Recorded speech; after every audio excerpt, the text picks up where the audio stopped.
Order, please. Order, please. Just before we begin with the daily routine, I would like to wish everybody happy Friday.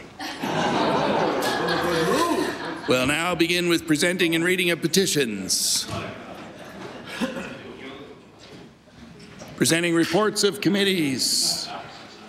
Tabling reports, regulations, and other papers. The Honourable Minister of Justice. Thank you, Mr. Speaker. Mr. Speaker, in my capacity as the Attorney General, I hereby beg leave to table amendments to Nova Scotia Civil Procedures Rule 59A. The revisions were made in accordance with the Judicature Act by a majority of the judges of the Nova Scotia Supreme Court on December the 14th, 2018. The report is tabled. The Honourable Minister of Justice. Thank you, Mr. Speaker. In my capacity as the Attorney General of Nova Scotia, I hereby beg leave to table the Office of the Public Trustee Annual Report for the year ending March 31st, 2018. The report is tabled. Statements by ministers. Government notices of motion. The Honourable Minister of Agriculture, Aquaculture and Fisheries. Thank you, Mr. Speaker. Mr. Speaker, I hereby give notice on a future day I shall move the adoption of the following resolution. Whereas Aquaculture Association of Nova Scotia held their annual Sea Farmers Conference on January 23rd to 25th, 2019. And whereas the Sea Farmers Conference welcomed delegates from Nova Scotia, Atlantic Canada, across North America, and as far away as Europe. The 2019 conference was a huge success and welcomed the largest number of attendees to date. Whereas this annual conference highlights and celebrates the growth of the aquaculture industry in Nova Scotia, as well as offers information workshops and resources to attendees. Therefore, be resolved that all members of this House congratulate the Aquaculture Association of Nova Scotia on another successful Sea Farmers Conference. Mr. Speaker, I'd ask for notice, waiver notice and passage of debate. There has been a request for waivers. Is it agreed? It is agreed. With all those in favour of the motion, please say aye. Aye. Contrary-minded, nay. The motion is carried. The Honourable Minister of Immigration and Acadian Affairs. I hereby give notice that on a future day I shall move the adoption of the following resolution. Whereas over the next several days, Nova Scotia representatives will meet one-on-one with doctors in London, Birmingham, Manchester and Edinburgh to discuss immigration and employment options. And whereas the physician immigration stream is an innovative approach that makes it easier and faster for doctors to move here and practice in our communities, helping us meet growing demands across the province. And whereas, as the Minister of Immigration, I am pleased that since launching the physician immigration stream last February, in collaboration with the Department of Health and Wellness, 25 doctors have been recruited to live and work in Nova Scotia. Therefore, be it resolved that members of the House of Assembly continue to join me in welcoming and supporting doctors who choose to immigrate to the province to live and work in our communities. Mr. Speaker, I ask for waiver of notice and passage without debate. There has been a request for waiver. Is it agreed? It is agreed. With all those in favour of the motion, please say aye. Aye. Contrary-minded, nay. The motion is carried. The Honourable Minister of Justice. Thank you, Mr. Speaker. I beg leave to make an introduction before my resolution. Permission granted. Thank you, Mr. Speaker. I draw your attention to the East Gallery, where we're joined today by several individuals who have demonstrated their commitment to removing barriers and advancing accessibility.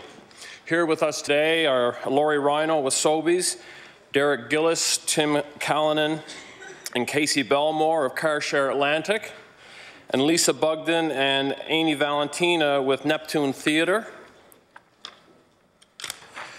I'd also like to acknowledge Cynthia Carroll and Jenny Tyler with Autism Nova Scotia, and Frank O'Sullivan and Betty McDonald with the Society for the Deaf and Hard of Hearing. And of course, a familiar face in the legislature, Executive Director for the Accessibility Directorate, Mr. Jerry Post. I'd ask my colleagues to give them a warm welcome to the House.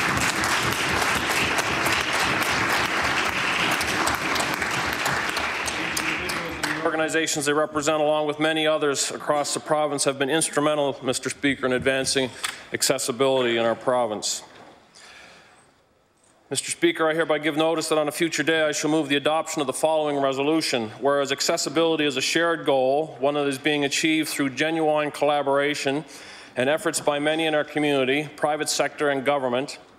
And whereas the commendable examples include Car Share Atlantic, who recently launched Canada's first accessible car share service, Sobeys, who now offers sensory-friendly shopping, Neptune Theatre, who offers both sensory-friendly and ASL performances, and the community of Inverness, which, thanks to the installation of wide ramps, special mats that lead to the water's edge, beach-friendly wheelchairs and floating chairs, is enabling persons with mobility challenges the opportunity to enjoy the beach up close and even get back into the ocean. And whereas numerous initiatives like these are changing our province for the better, improving accessibility for people with disabilities, and helping us to achieve our goal of an accessible Nova Scotia by 2030. Therefore, be it resolved that we all join together in acknowledging the tremendous work and commitment of so many in helping to create a more accessible province, and encourage others to take action in removing barriers for persons with disabilities in all aspects of life. Mr. Speaker, I request waiver of notice and passage without debate. There has been a request for waivers. Is it agreed? Agreed. It is agreed. Would all those in favor of the motion please say aye. Aye. Contrary-minded, nay. The motion is carried.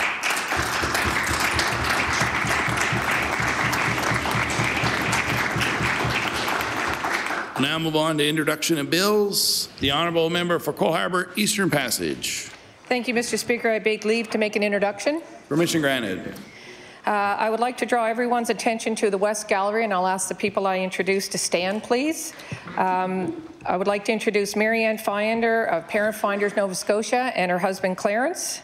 I'd also like to introduce Mike Slater, adoption advocate, and Shirley Saywood. I'd like to thank you, everybody. Mr. Speaker, I beg leave to introduce a bill entitled An Act to Amend Chapter 3 of the Acts of 1996, the Adoption Information Act.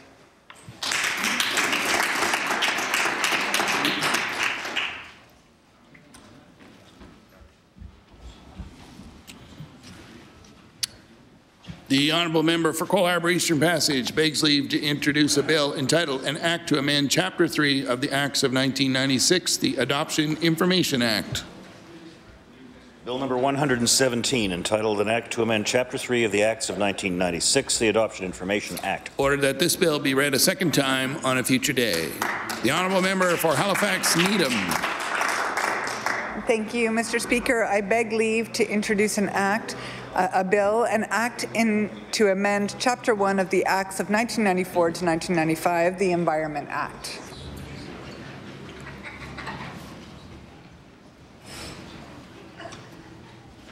The honourable member for Halifax Needham begs leave to introduce a bill entitled An Act to Amend Chapter 1 of the Acts of 1994-95, the Environment Act. Bill number 118, entitled An Act to Amend Chapter 1 of the Acts of 1994-95, the Environment Act. Ordered that this bill be read a second time on a future day. The Honourable Minister of Justice. Thank you, Mr. Speaker. I beg leave to make introductions. Permission granted. I'd like to draw your attention to the East Gallery, where we have with us today some very special guests from the construction industry. These individuals represent their industry, are here for the introduction of legislation that I'll table in just a few moments. This legislation that I believe will support people working in the construction sector and in turn strengthen the economic well-being of the province. And I would ask them to stand as I call their names. Mr. Speaker, I'd like to introduce Duncan Williams and Tom Skinner of Construction Association of Nova Scotia, Heather Crookshanks of Merit Nova Scotia, Callum MacLeod of the Nova Scotia Construction Labour Relations Association, and Trent Soholt from the Nova Scotia Construction Sector Council. I'd ask my colleagues in the House to give them a warm welcome. Honourable Minister of Justice. Thank you, Mr. Speaker. I beg leave to introduce a bill titled An Act to Amend Chapter 277 of the Revised Statutes 1989, the Builders' Lien Act. The Honourable Minister of Justice begs leave to introduce a bill entitled An Act to Amend Chapter 277 of the Revised Statutes 1989, the Builders' Lien Act. Bill number 119, entitled An Act to Amend Chapter 277 of the Revised Statutes 1989, the Builders Lien Act. Ordered that this bill be read a second time on a future day. The honourable member for Halifax Needham. Thank you, Mr. Speaker. I beg leave to introduce a bill entitled An Act to Support Local Action on Climate Change.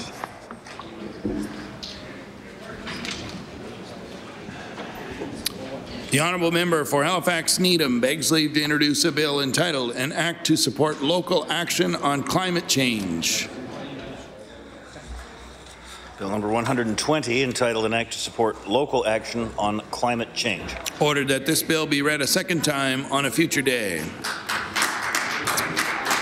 The Honourable Minister of Health. Mr. Speaker, I beg leave to make an introduction. Permission granted. Thank you. I'd like to introduce a few guests in the East Gallery who are with us this morning from our nursing colleges.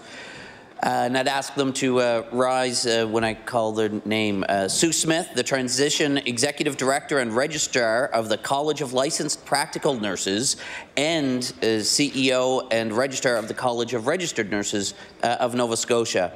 Teresa McDonald, the Board Vice Chair of the College of Licensed Practical Nurses of Nova Scotia, and Charmaine McPherson, the Council President of the College of Registered Nurses of Nova Scotia. And they are here for this morning's bill briefing on the legislation I'm about to table, and I'd request my colleagues give them the warm welcome of the House. The Honourable Minister of Health. Mr. Speaker, I beg leave to introduce a bill entitled An Act Respecting the Regulation of Nursing.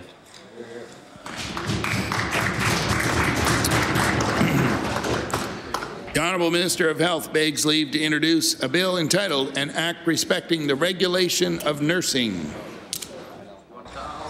Bill number 121, entitled An Act Respecting the Regulation of Nursing. Ordered that this bill be read a second time on a future day. We'll now move on to notices of motion. Statements by members. The Honourable Member for Cole Harbour Eastern Passage. Thank you, Mr. Speaker. Today I'm especially proud to rise to honour a former Eastern Passage resident, John Lavoie. John is a Canadian Armed Forces Air Force personnel who was stationed in Comox with his Air Force wife, Janika, this summer. Immediately after his posting, he was sent to Kuwait for 4 months on his first peacekeeping mission. He just received the General Service Medal for his Kuwait expedition. Since he was a little boy, Corporal John has been keeping the peace, whether it was at home, at school, or on the sports teams he participated in. He is recognized in his workplace in the military for his ability to unite. I am especially happy to honour him today as it is his 30th birthday. Mr. Speaker, I ask all members of the House to join me today in wishing my son, John Lavoie, a very happy 30th birthday. Thank you, Mr. Speaker.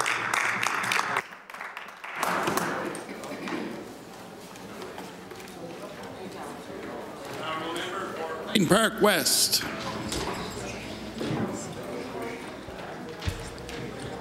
Mr. Speaker, I would like to say a few words for the horrific news that I woke up to this morning on the radio. The massacre in Christchurch really brought tears to my eyes this morning as a minority,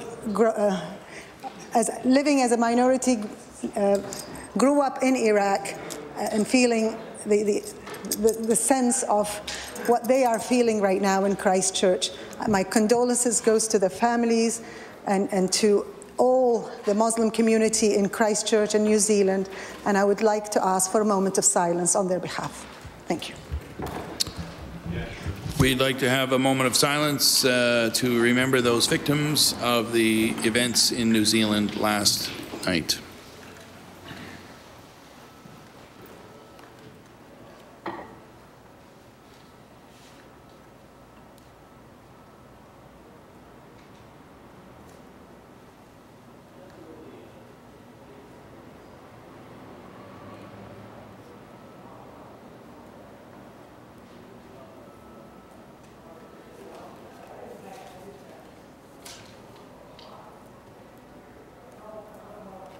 Thank you. The Honourable Member for Kings North. Mr. Speaker, Dodge recently opened a new business in Kentville, the Maritime Express Cider Company. Nestled in the historic Cornwallis Inn, this business produces a top-notch product from local apples. Jimmy grew up in Ontario and moved to the Valley with his wife in 2016. They instantly fell in love with the area. He co-owns the business with Scott Hearn. Their future plans include making hopped, spiced, sparkling and iced ciders, as well as eventually pressing his own apples. Mr. Speaker, I ask all members of the House to join me in wishing Jimmy and Scott all the best in their new business. Thank you. Busy year.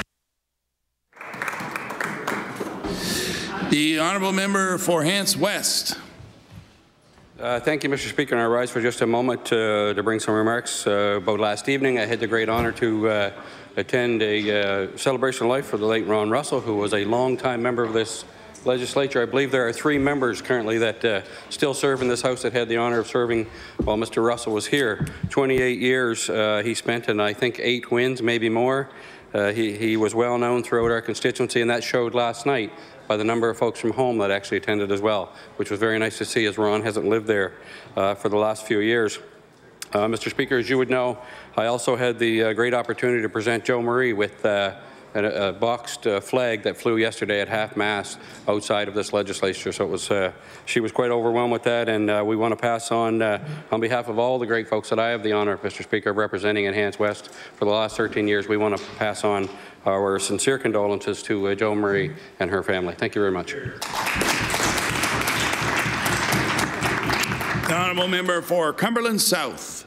Mr. Speaker, I rise today to congratulate 13-year-old Jonah McIntyre and 11-year-old Taylor Millett for their help rescuing Susan Atkinson and her dog when they fell through an icy river in Oxford, Nova Scotia. While the boys were out shoveling driveways on that cool January day, they heard cries for help. The boys ran down to the riverbank and found a distraught woman and her dog struggling in the icy waters. The boys couldn't reach her, but soon a neighbour came with a rope, which they all used to pull Miss Atkinson and her dog to safety up on the bank. Please join me in congratulating and thanking Jonah McIntyre and Taylor Millett for their quick, brave actions that saved this lady and her dog from the icy waters that day. Thank you, Mr. Speaker. The honourable member for Fairview Clayton Park. Thank you, Mr. Speaker. Mr. Speaker, today is a very special milestone for a kind and remarkable someone in my community. On March 15, 1919, 100 years ago today, Sister Mary McIntyre was born. The oldest of 4 girls, Sister Mary attended school in Glace Bay. She entered the Sisters of Charity in Halifax in 1936 and was professed in 1939. As an educator, Sister Mary cared deeply about her students. As a principal, she was a source of encouragement, open to new ideas, and even in her time welcomed all new innovations. Sister shared her wisdom and concern for new teachers who often confided their difficulties with her. Sister Mary still possesses an independent spirit and a great dry sense of humor. According to her friends, she's incomparable. I ask the members of this House of Assembly to join me in wishing Sister Mary a very wonderful 100th birthday. The honourable member for Cumberland North. Mr. Speaker, today I would like to congratulate Dan Corbett and Elizabeth Soloway on their new business just on the outskirts of Amherst, D&E Smoked Meats. I'm very proud to report that they utilize local meat sourced in Cumberland County and are providing healthy options for busy families. Dan has a history of type 2 diabetes and Elizabeth is a nurse, and they wanted to help cater to people who were busy but were conscious of the meals they ate. Small businesses are a strong, important part of Cumberland County's economy, and it's encouraging to see more businesses open. I wish Dan and Elizabeth the best on their new venture and hope they will achieve great success. Thank you, Mr. Speaker. The honourable member for King South. Thank you, Mr. Speaker. Rural economies are driven by entrepreneurs. For 30 years, the Acadian Entrepreneurship Centre on the campus of Acadia University has provided support to these entrepreneurs and their businesses.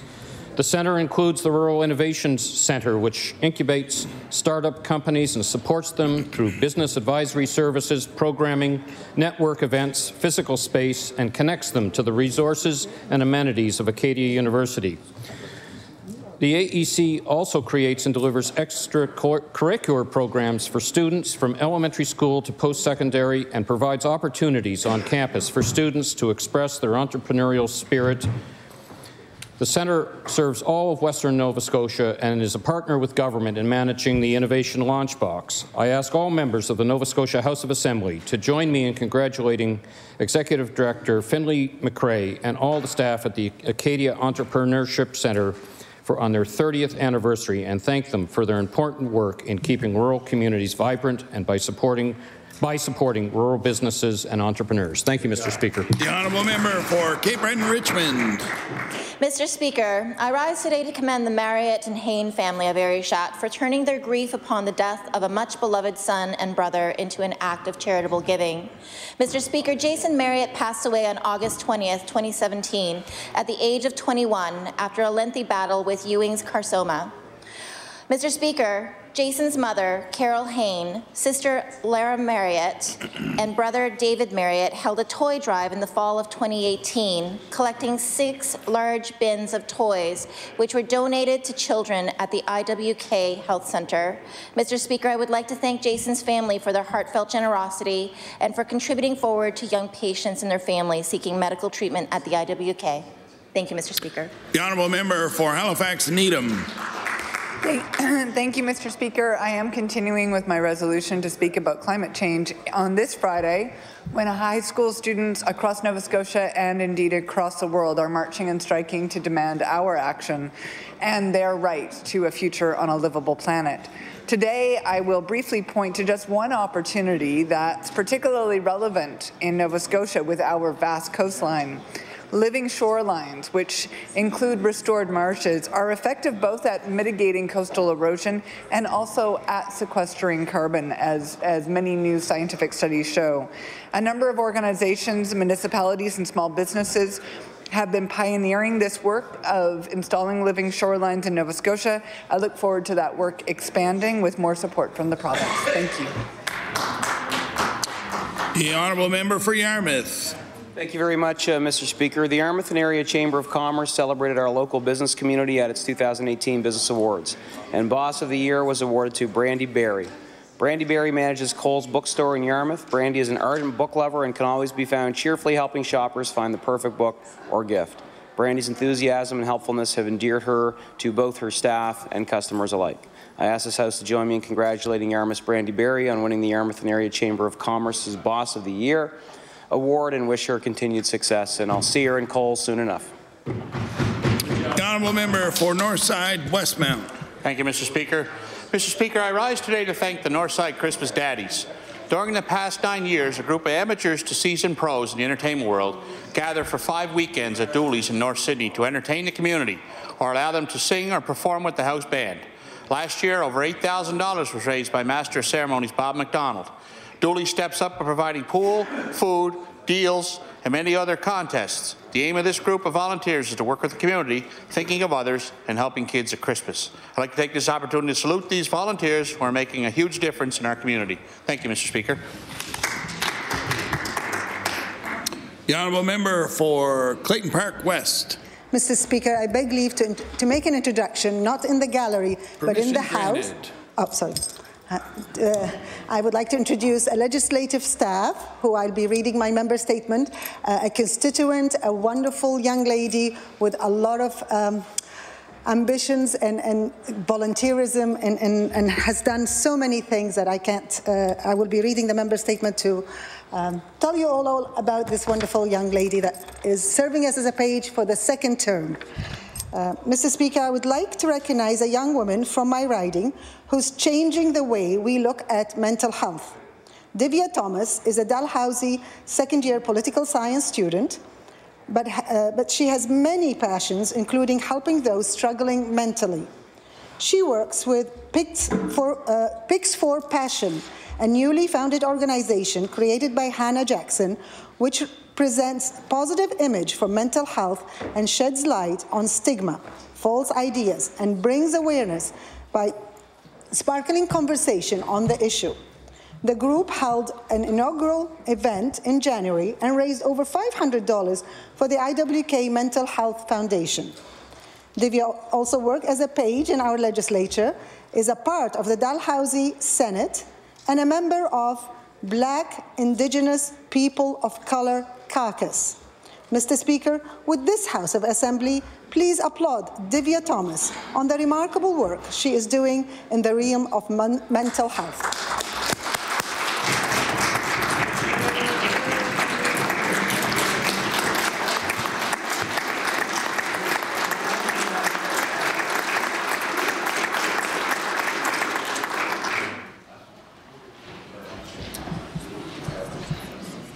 The honourable member for Sydney River Myra Lewisburg.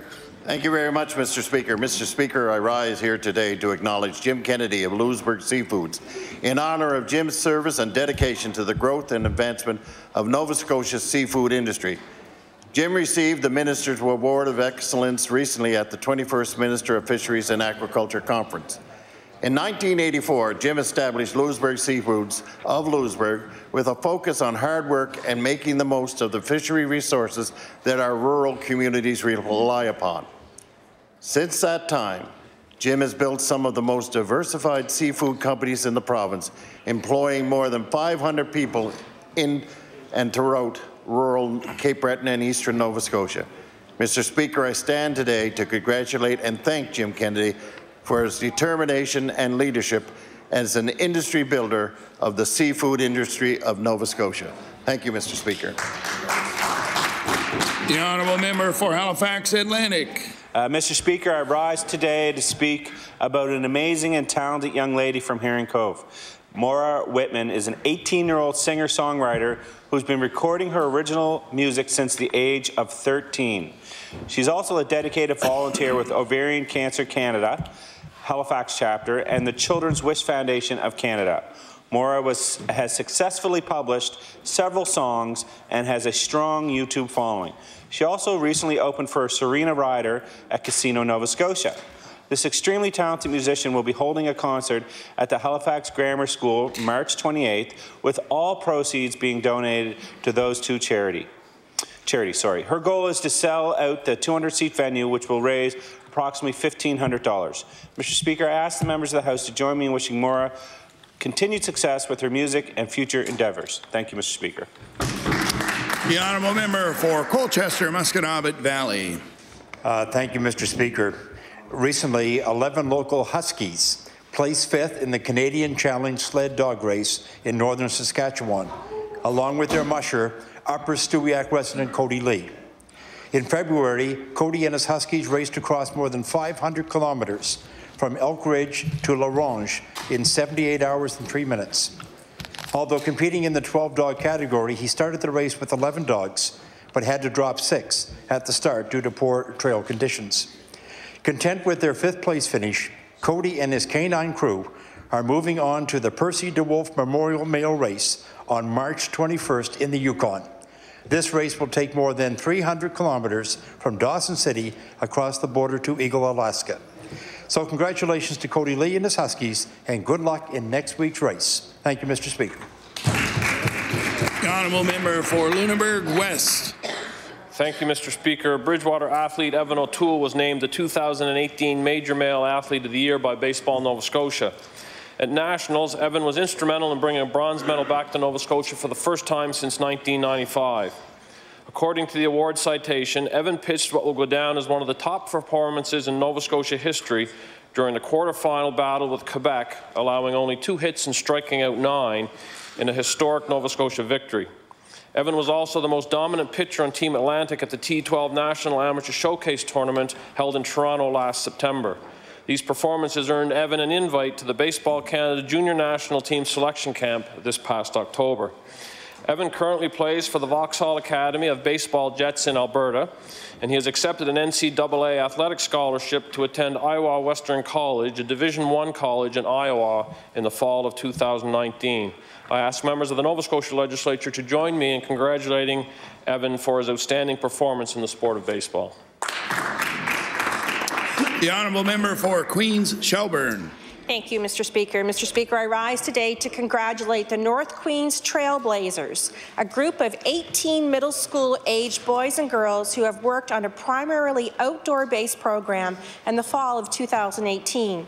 Hosted on land owned locally by Georgie Uman, they participated in woodland activities, outdoor skills, and team building, including the construction of woodland shelters, which were competitively judged. Mr. Speaker, I would like to congratulate the North Queens Trailblazers and their leaders, Jennifer Fancy and Jan Waterman, for their enthusiasm, respect for the forest, and willingness to learn new skills working together in teams. All valuable life lessons for rural life living. Thank you, Mr. Speaker. The honourable member for Bedford. Thank you, Mr. Speaker. I'd like to congratulate a Bedford resident on a recent act of heroism. Mr. Speaker, Tricia Smicer is a teacher at Basin View Drive Community School. Late last year, her husband Kyle played hockey. He arrived home complaining of indigestion. Shortly thereafter, he began complaining of pain in his chest and arm. And then he collapsed. Tricia leapt into action, calling 911 and administering CPR. Paramedics have indicated it's likely that Kyle would not have survived were it not for her efforts. Earlier this week, Tricia was honoured in a ceremony at Basin View School, and I would like to congratulate her on quick action and presence of mind in a difficult situation. The honourable member for Pictou Centre. Mr. Speaker, it is hard to feel inspired and motivated on a constant basis. We know believing is easier said than done.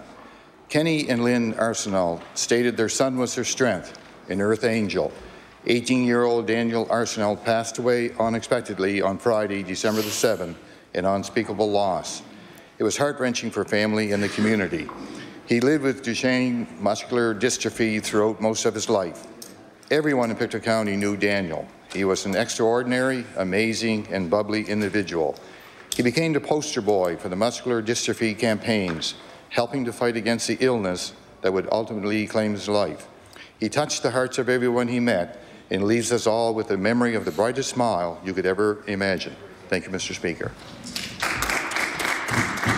The honourable member for Kings West. Thank you, Mr. Speaker. I rise today to recognize an important member of the Greenwood community, Wendy Richardson. Born in Sydney, Wendy later moved to Greenwood, where many were greeted by her exemplary service, warm smile at the local jewelry store. In her off time, Wendy has dedicated her life to giving back, having organized many local men's curling bonspiels, tournaments and events at the Greenwood Golf and Country Club, while advocating for its successful continuation, and currently volunteers with the Kingston Legion in any way she can.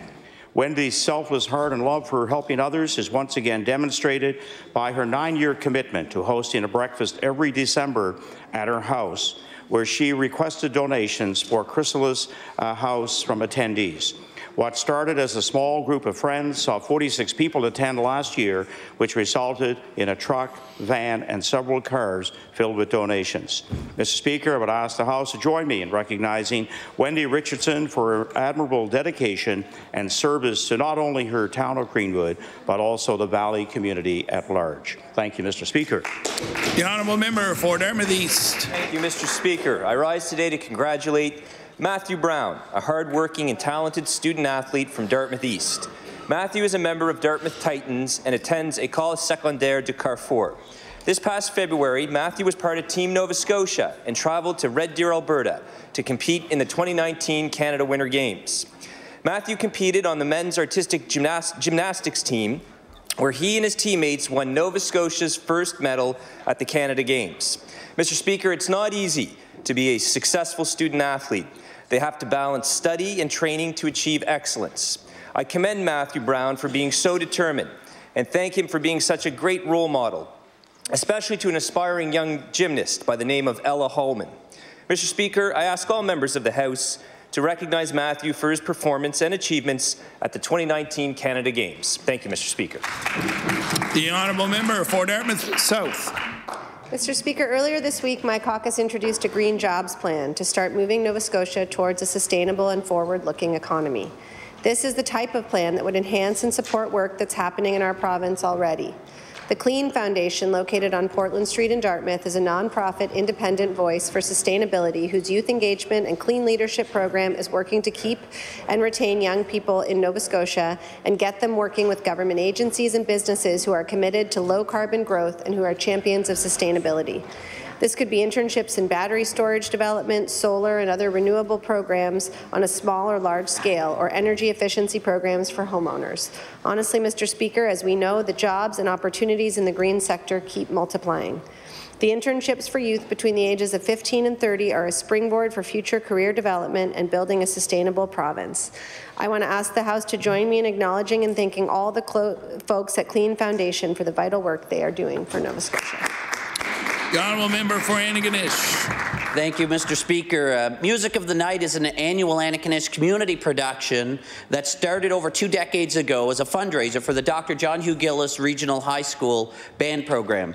Over the years, the group has staged 17 musicals, providing opportunities for budding musicians, actors, and dancers they otherwise would not have had. The productions have had a reputation for being quite polished by community theatre standards, and this year was the biggest production to date. Over 84 performers, young and old alike, took to the stage to sing and dance in Hairspray. Add in the people involved in the pit band, stage crew, set design, construction and management, props, costumes, advertising, plus the band parent volunteers, and you are well in excess of 100 volunteers who put in a lot of time and effort to making the show. It played to sell out crowds over 3 weekends and traveled to Port Hawkesbury and Guysborough. With an ensemble of this size, there are too many people to mention by name, but I do want to congratulate musical director Brent Bannerman, longtime band leader and teacher in Antigonish. Brent has been the musical director for all 17 Music of the Night productions. Jen Priddle returned to her 7th turn as director. Helen Bannerman was this year's producer, stage manager, and head of props. And Lilona Cormay, the choreographer. Mr. Speaker, anyone lucky enough to see the show would have seen the polished and professional these 4 individuals and their teams brought to the project. Thank you very much. The Honourable Member for Pictou West.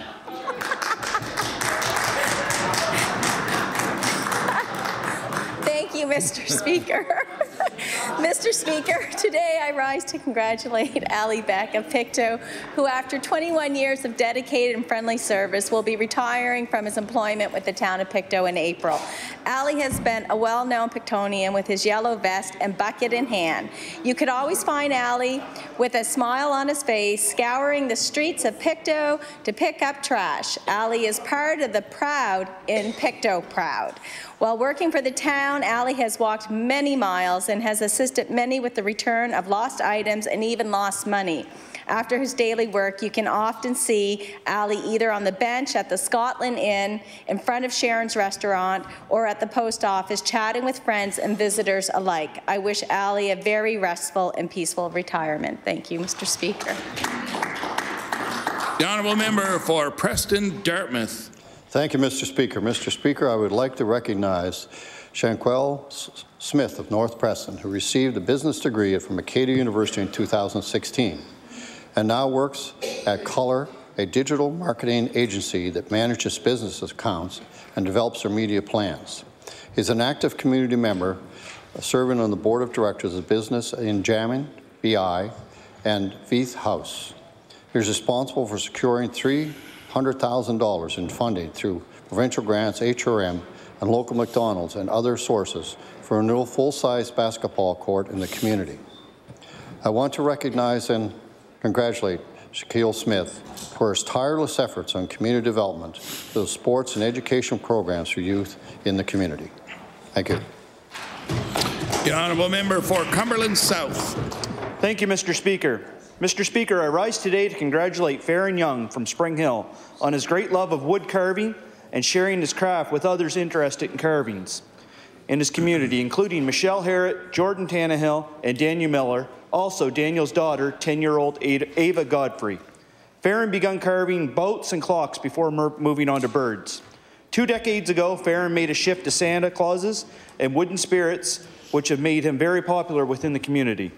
He not only carved a large wooden spirit from a tree stump on his property, but has carved wooden spirits for the golf course and one in front of the Anne Murray Centre in Spring Hill. Please join me in congratulating Farron Young on his outstanding gift of carving and for giving of his time to share his knowledge and his trade with others. Thank you, Mr. Speaker.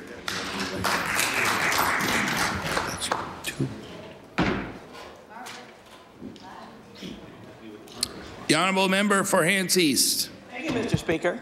Anita Benedict has became the town crier for East Hants in September of 2013, a position she very much enjoys. She is the only female town crier in Nova Scotia, and she would like to see more young women follow her lead. On September 22, 2018, the Nova Scotia Guild of Town Criers held their 2018 provincial competition in Maitland, in conjunction with the Maitland Launch Festival.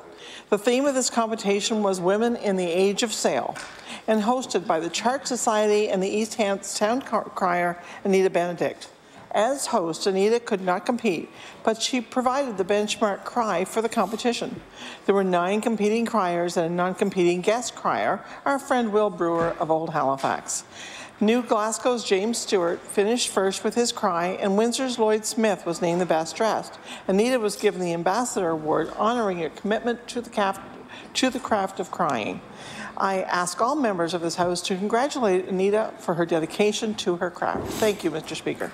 The honourable member for Halifax Needham.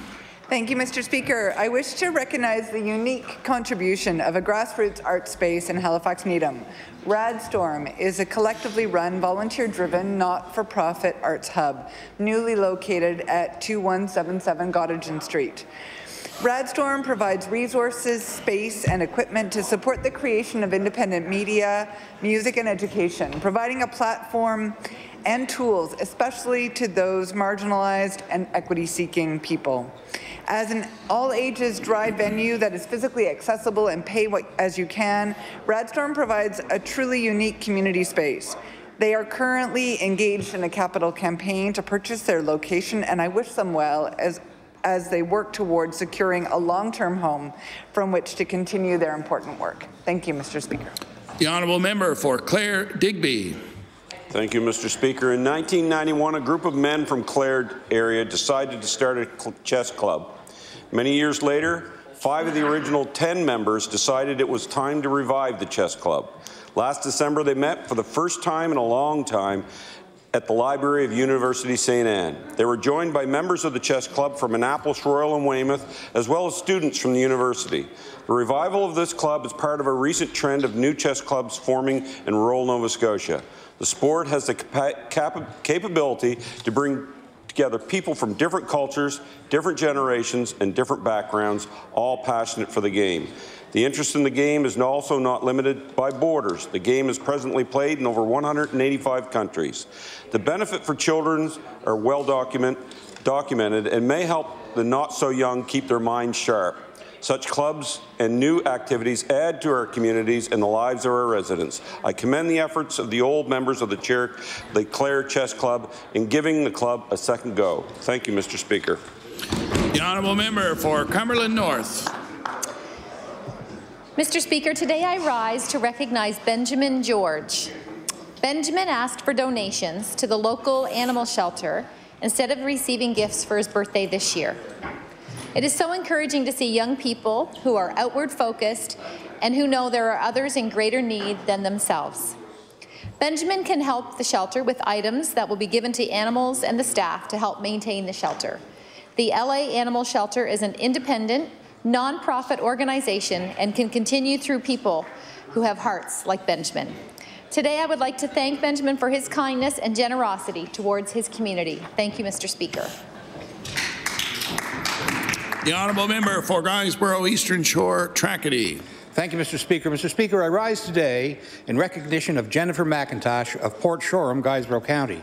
She is a 2018 recipient of the prestigious Top Woman Leaders in SaaS, Software as a Service, Mr. Speaker, award. The international award is given to 50 of the top 3,500 nominees who have proven excellent in integrity, drive, company culture, and company growth. Jennifer's executive role in the technology sector consists of sharing her expertise by visiting customers and attending industry events across the globe. When not traveling, she is researching industry trends, analyzing data to create trends, and helping to ensure that her company avoids groupthink, which can be quite damaging to productivity. Jennifer's advice to organizations for avoiding this problem is to support women in the technology, pay people equally, and build a diverse workplace.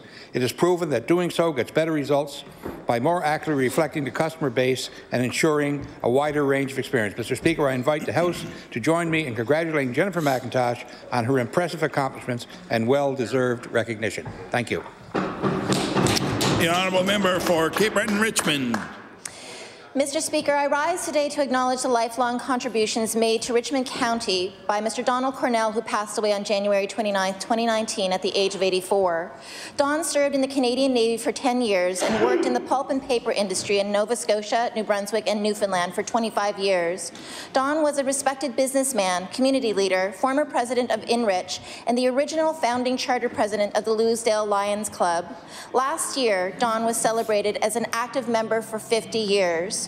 Mr. Speaker, Don worked diligently to lobby the provincial government to transfer to the Lions Club the land upon which their club sits. Although he was not able to see the land transfer come to fruition, he would be thrilled to know that the transfer is finally complete. Thank you, Mr. Speaker. The honourable member for Halifax-Armdale. Mr. Speaker, I rise today to congratulate my constituents, Tanya and Lawrence Conrad, on the birth of their fourth child, an adorable baby boy who they proudly named Cole Michael Lawrence Conrad, born this past Monday on March 11th. Cole is definitely getting lots of attention, not only from his parents and his beautiful 3 older sisters, but the entire community expressed their congratulations by sending flowers, balloons, and lovely messages.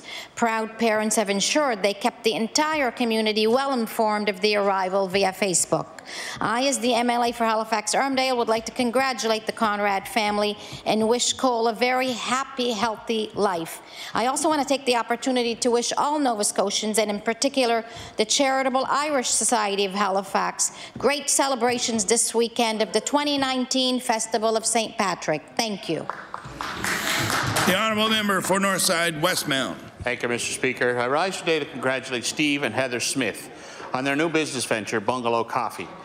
Steve has tried coffee around the world while he served in the Navy and started to roast and grind his own coffee in Coxheath. He began to sell his beans and coffee at the local farmers market, and things exploded. He constantly sells out. Steve and Heather now have a vintage camper trailer, and after modifications, Bungalow Coffee is now on the road. Heather provides the homemade treats to complement their coffee. I'd like to take this opportunity to wish Steve and Heather continued success as they take their coffee on the road. Thank you, Mr. Speaker. The honourable member for Timberley Prospect.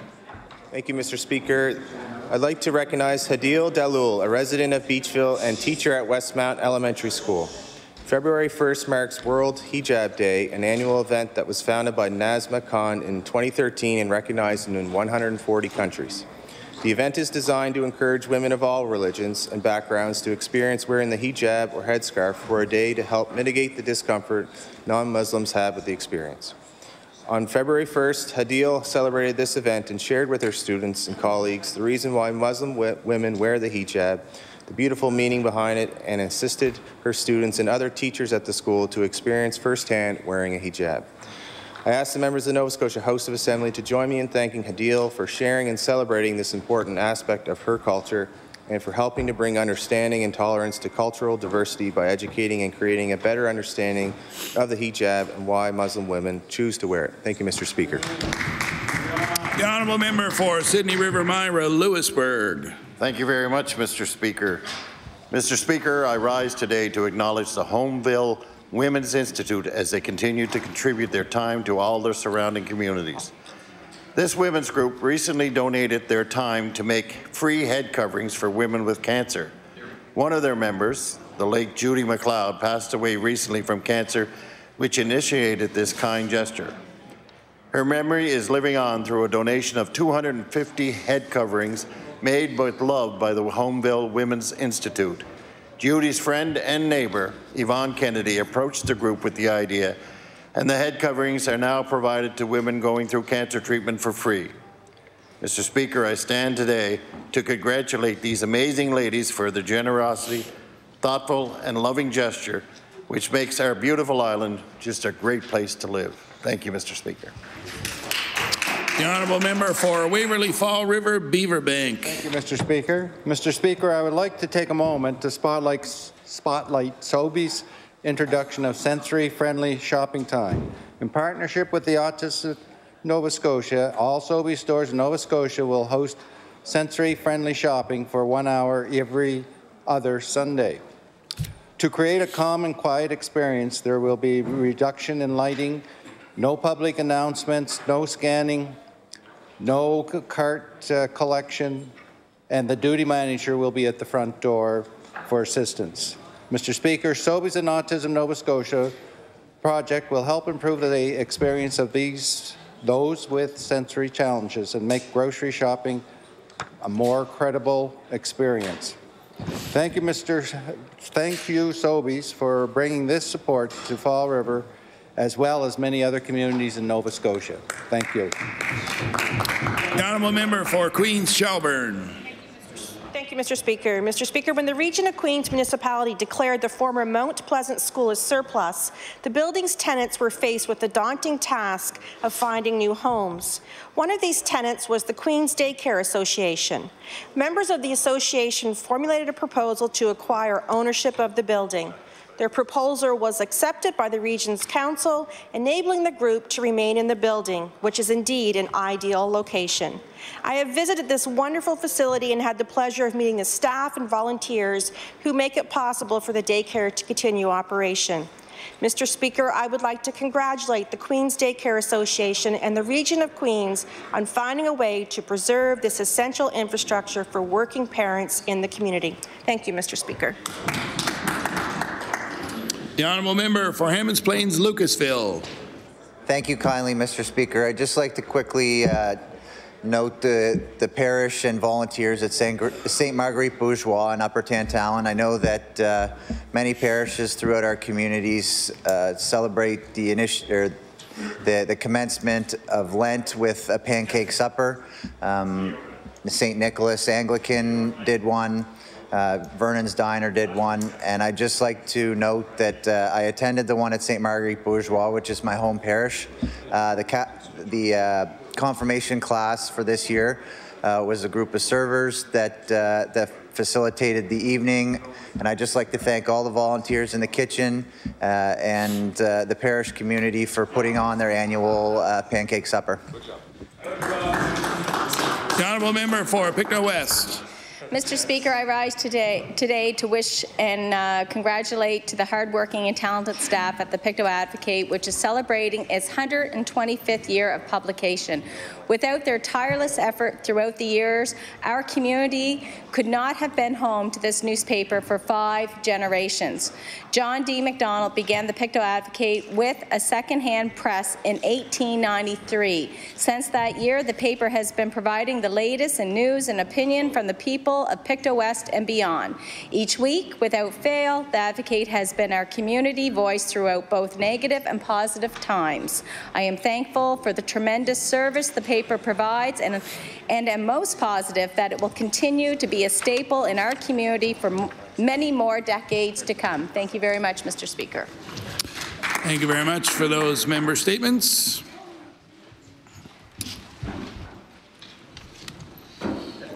We'll now move on to oral questions put by members to ministers. The Honourable Leader of the Official Opposition. Thank you, Mr. Speaker. Yesterday in the House, I asked the Premier a series of questions about the lobbyist registry, and the Premier made a great fuss about having been cleared by the RCMP. Personally, I think the Premier's office should never be investigated by the RCMP. That should be the standard. But my question for the Premier is, does the Premier really believe that having Nova Scotians have to discover who he met with and then ask the RCMP for an investigation, is that the best way for Nova Scotians to learn who the Premier is being lobbied by? The Honourable Premier. Thank you, Mr. Speaker. I want to thank the honourable member for the question.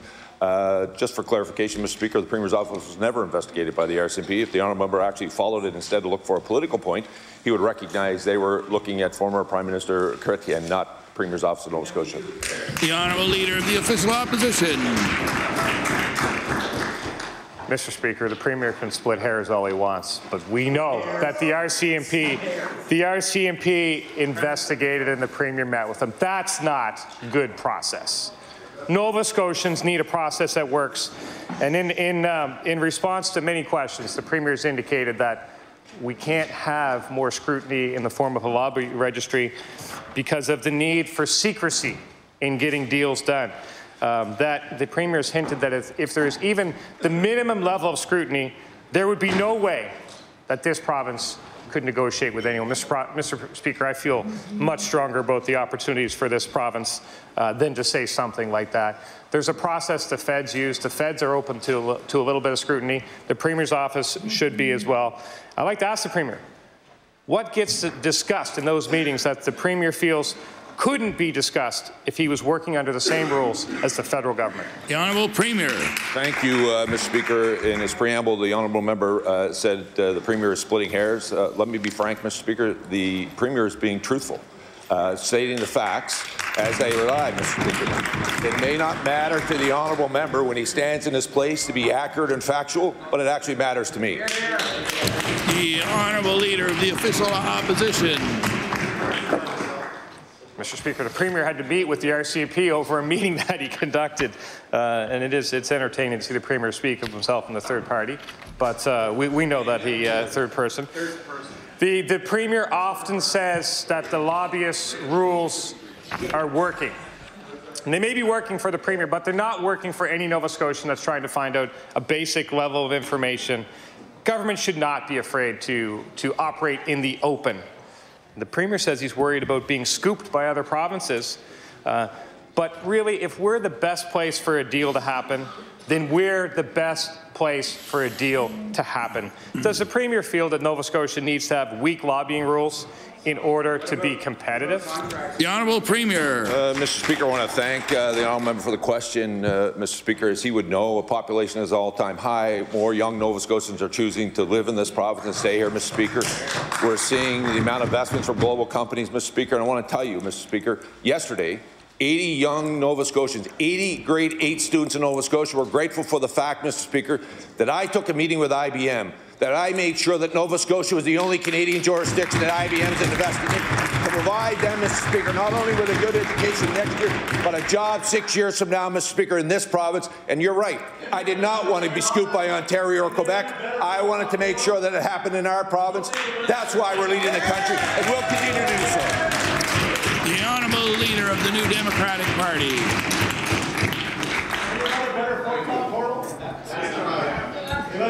Thank you, Mr. Speaker. The night before last, nurses at the QE2 Emergency Department were calling on the hospital to declare a state of alert that's usually reserved for incidents where there are mass casualties. At one point over the night, there were 99 patients in the department, with just 3 doctors on rotation and 3 fewer RNs than required. By 4 a.m. yesterday morning, 42 patients had left the emergency department without being seen by a doctor.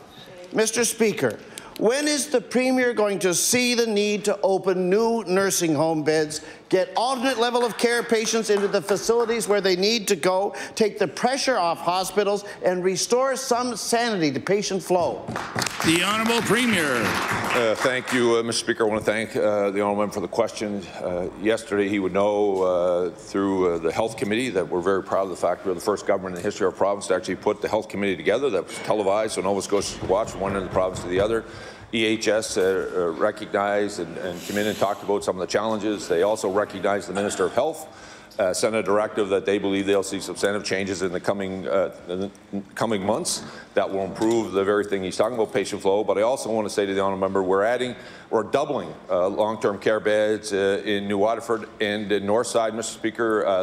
The very initiative that we're talking about, the Honourable Member is opposed to the fact. Order, please. The Honourable Premier. Mr. Speaker, it's Friday morning. Everyone's pretty excited in here. Mr. Speaker, the fact of the matter is we'll continue to make sure that we provide long-term care beds, and I look forward to the Honourable Member's support as we continue to do that. Same time, the investments that we make in home care, which is providing more options for people to stay at home. And I look forward to the Minister of Finance tabling our budget on the 26th so we can actually make sure that we continue to make those improvements. The Honourable Leader of the New Democratic Party. The Premier speaks, Mr. Speaker, about what was learned from the Health Committee meeting yesterday. One of the things learned there was that the number of the 5 busiest hospitals in Nova Scotia who are today meeting the 20-minute ambulance offload standard is exactly 0. We also know that the alternate level of care patients in Nova Scotia, those waiting in hospital for placement in a nursing home, are doing so in our province 6 times longer than is the average for alternate level of care placement in any other province in the country. And I will table the source of that startling statistic. Will the Premier acknowledge, as medical professionals across the province are daily acknowledging, that a big part of the present patient flow crisis is being caused by how many people are being stuck for so long waiting in hospital to get into a nursing home? The Honourable Premier. Thank you, Mr. Speaker. He referred to the meeting yesterday, which I want to remind the honourable member we're the first party in the history of this province to actually put a health committee together. He would also know, if he was listening to that committee, Mr. Speaker, that the offload issue that he's referring to, the member from Northside will get a chance to stand up as the leader lets him. The reality of it, Mr. Speaker, the fact of the matter is, Mr. Speaker, if he was listening to that committee yesterday, it was said that this issue has been around since 2006-07. We recognize this is a serious issue. The minister went forward and put together a health committee.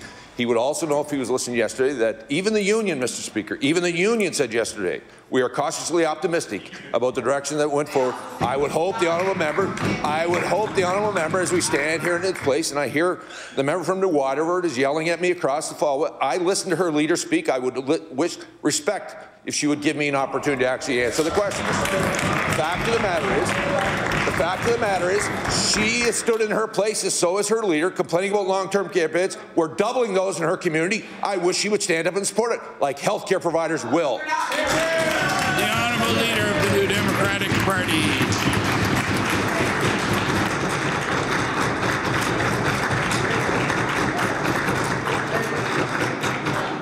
Mr. Speaker, who we are listening to in this part of the House are the frontline healthcare providers who are providing all the emphasis about the existence of the crisis in the province, some of whom speak about how the night before last at the QE2 emergency department, there were 7 critically ill patients, each of whom required one-on-one nursing, but there were only 4 RNs available on duty. They speak about how people worked straight through their 12-hour shifts all night without breaks and without food as they tried to bring some coherent shape to the crisis in the emergency department. Mr. Speaker, the NSHA has been relying on nurses working overtime to staff our hospitals, but filling shifts has become difficult since the Health Authority became more restrictive about paying nurses overtime rates for extra shifts. I want to ask the Premier, why doesn't the NSHA simply hire the nurses that are needed instead of subjecting the ones that we have to these untenable working conditions and chiseling them out of their overtime while they're at it? The Honourable Premier. Mr. Speaker, the reality of it is, Mr. Speaker, anyone in the healthcare profession, including the nurses who work overtime, get paid overtime, Mr. Speaker. The fact of the matter is, they do. The Honourable Premier. Mr. Speaker, the fact of the matter is, if you work overtime in the healthcare system, you are paid for that overtime, Mr. Speaker. The reality of it is, Mr. Speaker, what the issue the honourable member brings to the floor of the legislature is an important issue. It's an important issue. It's why the Minister of Health continues to make sure that we continue to invest, and nurse practitioners continue to invest in our colleges, and particularly around providing more nurses in the province, why we continue to hire our graduates, Mr. Speaker, to continue to deal with the very issue he's talking about. We recognize there is more work to do, and I look forward to continuing to working with the Minister of Health and all of our partners to ensure that we make sure that the right complement of healthcare providers in all of our communities. The Honourable Member for Northside Westmount. Thank you, Mr. Speaker. Mr. Speaker, I guess the Premier wants questions today, so I'll ask my question to the Premier instead of Minister of Health. As I noted earlier this week, the exodus of ophthalmologists from Cape Breton is hitting a feverish pitch. I'm hearing from constituents who require ongoing glaucoma treatment and are getting very anxious. They can't afford or aren't able to travel to Halifax for follow-ups with an ophthalmologist, and they aren't covered if they need to see their local optometrist for treatment. The situation is worsening very quickly, and his government doesn't have any answers. So my question to the Premier is, how confident is he that their government will be able to recruit enough ophthalmologists to Cape Breton to keep glaucoma patients from paying out of pocket or leaving the island for treatment? That's right, the Honourable Premier. Mr. Speaker, I'm very confident, Mr. Speaker. I'm more confident in the fact that we can do that than the honourable member is in his own leader, Mr. Speaker. If you want to stand up in his place, go ahead and do what you're doing, Mr. Speaker. I'm very confident the Minister of Health will work with all of our partners, Mr. Speaker, to deliver health care not only on Cape Breton Island, but across our communities. The honourable member for Northside Westmount. Mr. Speaker, that's all fine and good, but my understanding is the Minister's Department has had a letter sitting on his desk for 4 years with respect to this situation. 4 years, Mr. Speaker. It shouldn't be a surprise to this government, or are they just waking up to the fact that there's a crisis in health care? It's well past time for the Premier and the Minister to take some decisive action instead of blaming retirements on a crisis situation. This letter, Mr. Speaker, allows optometrists and ophthalmologists to work together to help ease the pain and burden on people with glaucoma. So my question is to the Premier, will he commit to having this government react to this letter in a timely manner so people in Cape Breton can receive the glaucoma treatment they need and deserve? The Honourable Premier. Mr. Speaker, I'll be happy to look at that letter and respond to it. The Honourable Member for Halifax Needham.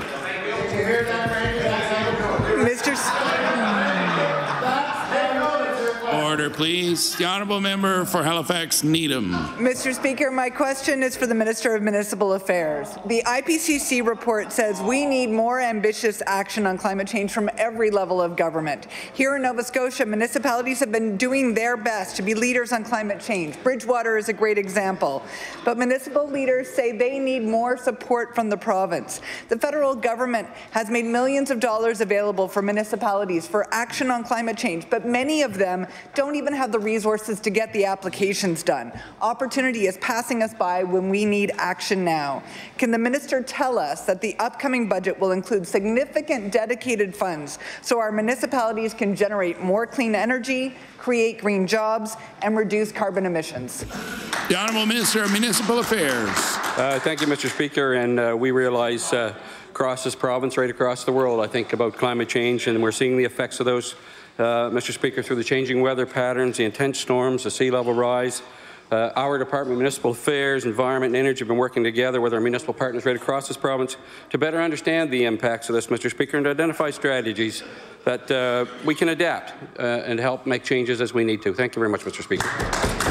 The Honourable Member for Halifax Needham. Mr. Speaker, the minister's answer is disappointing, especially today when high school students across the province are joining others around the world to protest the lack of government action on climate change.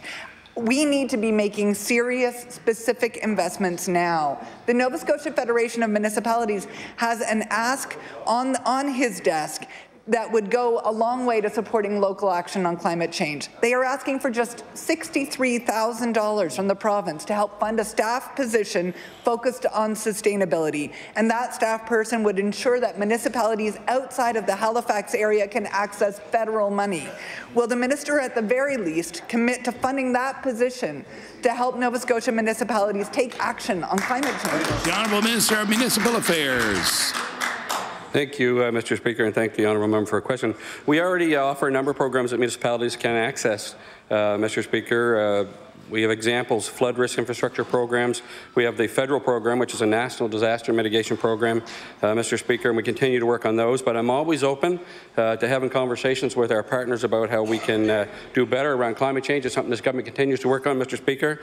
She mentioned the upcoming budget. We're quite looking forward to that and further improving jobs in the economy, Mr. Speaker, and the great things we're doing in the province of Nova Scotia. Thank you. The honourable member for Cape Breton Richmond. Mr. Speaker, on February 25th, the Minister of Agriculture announced a $16.7 million frost loss program. The announcement comes over 8 months after a devastating frost that cost the agriculture sector over $34 million. Mr. Speaker, this program's deadline is today, March 15th, which provides just over 3 weeks.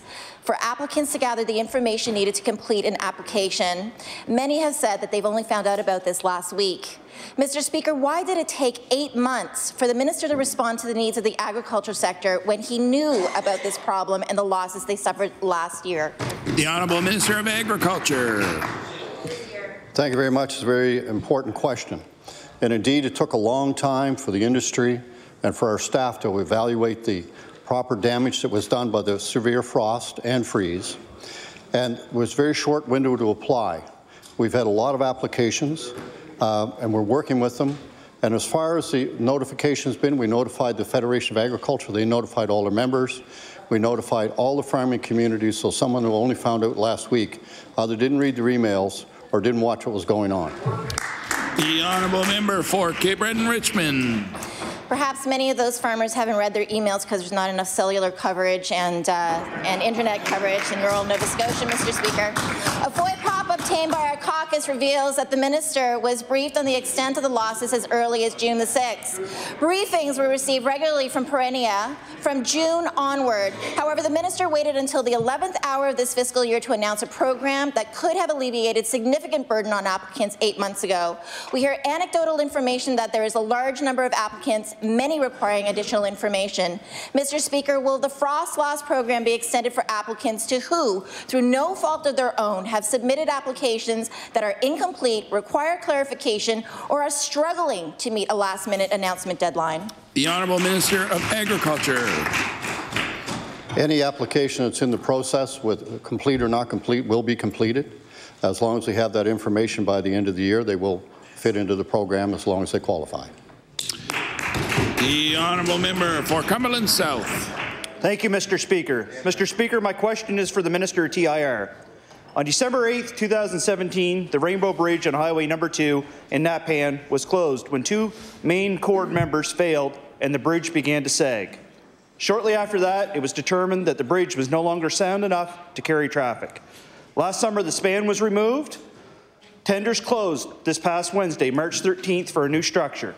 I know it was only 2 days ago, but can the minister inform this House of when that tender may be awarded? The Honourable Minister of Transportation. Thank you very much, Mr. Speaker, and I'm very pleased for the member to bring this matter forward. We are moving with intent on that major bridge replacement, and we would expect that that will be awarded before the end of this current month. The Honourable Member for Cumberland South. Thank you, Mr. Speaker. The tender states the contract must be completed by October 31st to avoid penalty. Residents who have traveled this area from Amherst to Spring Hill to Amherst or vice versa have had to wait 15 months. It's been a major inconvenience, and the regional hospital is on the other side of that bridge for my constituency. My question is to the minister. Can we expect work to continue this summer, have this bridge replaced, and will the minister come with me, cut the ribbon, and name that bridge as what the community has called for, the Roger Bacon Bridge? Thank you. The Honourable Minister of Transportation. Thank you very much, Mr. Speaker, and I would be more than happy to accompany the member, and we'll take that recommendation under consideration. Thank you. The Honourable Member for Cape Breton Richmond. Mr. Speaker, the Strait Richmond Hospital is in dire straits when it comes to coverage in the emergency department. ER closures are skyrocketing in my area. We have no ER physician listed on the NSHA job site online, and that's for the Strait Richmond and for St. Anne's. Instead, we're borrowing local doctors from other parts of Cape Breton and the mainland, and with shortages everywhere, there are often none to be found. From my attempts to get answers from the NSHA on how they intend to bridge this gap in a sustainable way, I've received no concrete action plan. Mr. Speaker, if local doctors are not willing to take these shifts and there are none in the bank to borrow elsewhere, what does the minister expect my constituents to do for emergency care? The Honourable Minister of Health.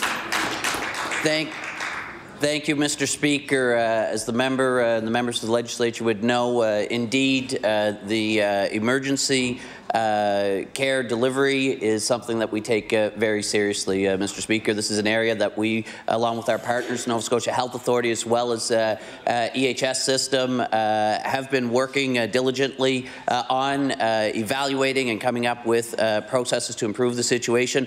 The steps that we're taking, Mr. Speaker, investing in recruitment initiatives, locum coverage to bring in temporary physicians to cover those shifts, Mr. Speaker. We've seen many shifts covered across the province since we've made changes to these programs in the fall. And Mr. Speaker, we'll continue to listen to frontline healthcare workers to make changes going forward.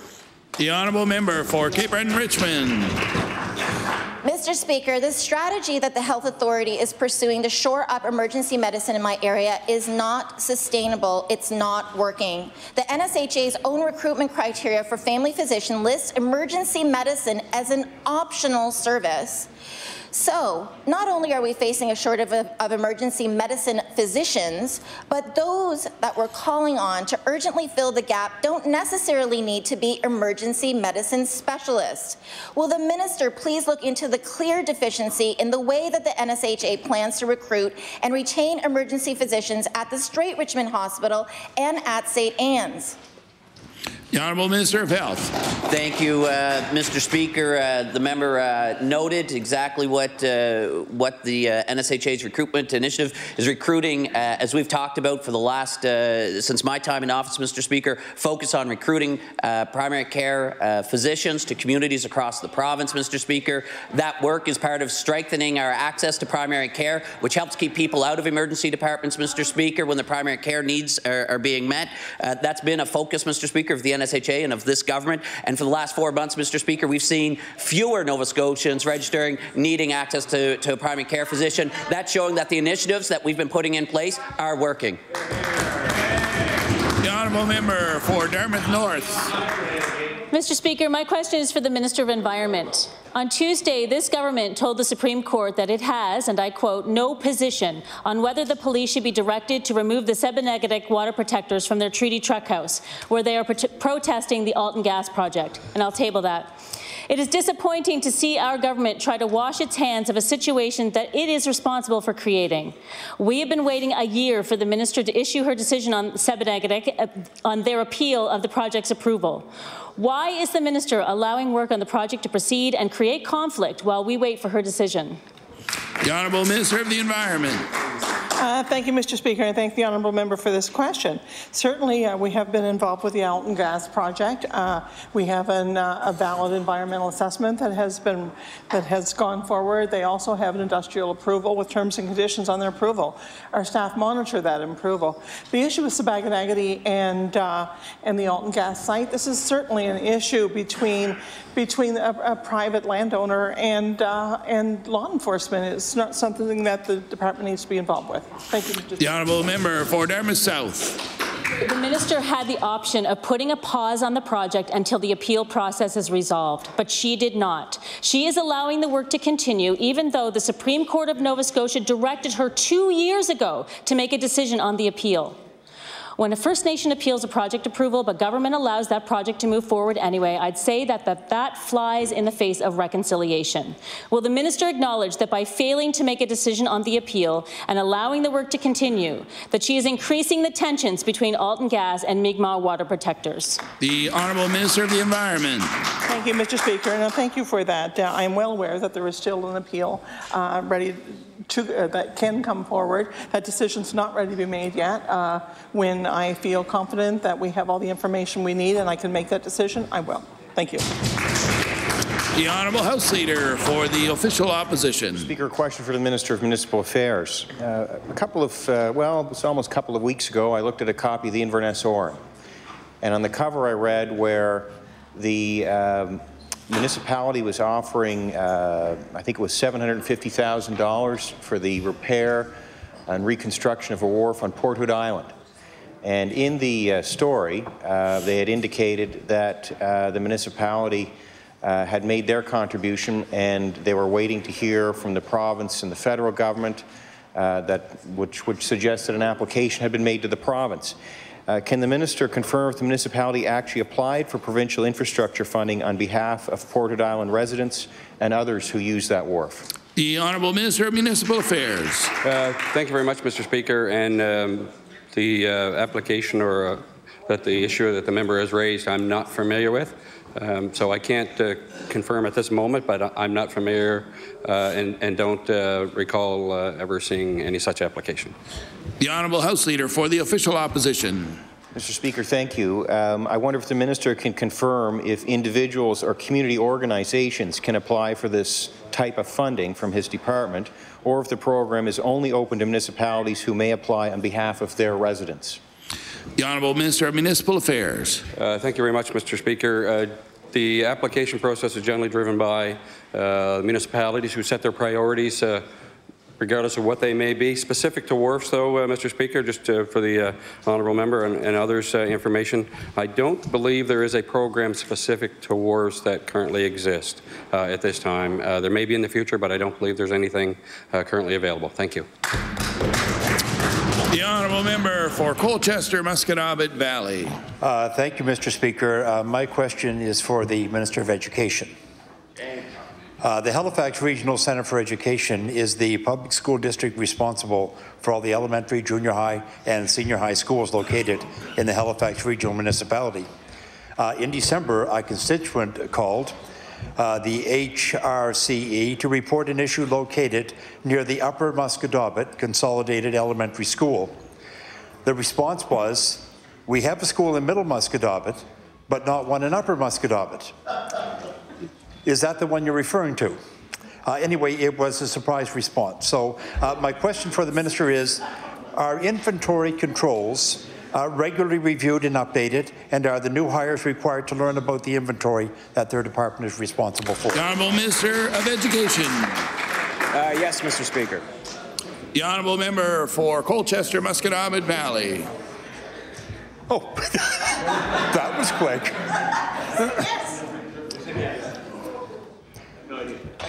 Now, the issue itself is not that important.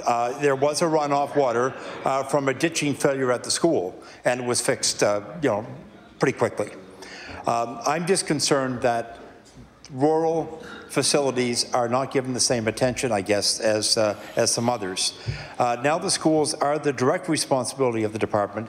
Can the minister tell the House what preventative measures and procedures are in place to assure that maintenance checks are being conducted on a regular basis? The Honourable Minister of Education. Thank you very much, Mr. Speaker. There's ongoing maintenance checks. There's ongoing cataloging of maintenance needs and major capital needs. So each year, the regions will compile an operational list of their biggest capital and maintenance priorities, submit that list to the department for consideration. Our ability to respond to those pressures are consistent or are based on our financial capacity to do so. We do our very best with the money we have to tackle the greatest and most significant needs in the system each and every year.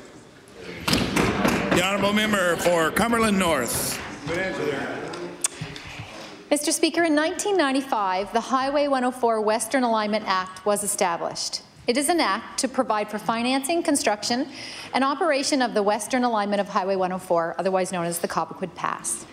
In the Act, it states in Section 13.2, tolls shall cease to be imposed or collected when all costs and liabilities relating thereto have been paid. In honour of the late Honourable Ron Russell, laid to rest this week, I'd like to table a document dated December 18, 2003, signed by the late Mr. Russell that states, quote, excess cash is to be used to reduce the corporation debt by prepayment of the bonds, end quote. Because of the Ham government, the debt and liabilities are scheduled to be paid off in full in 2019.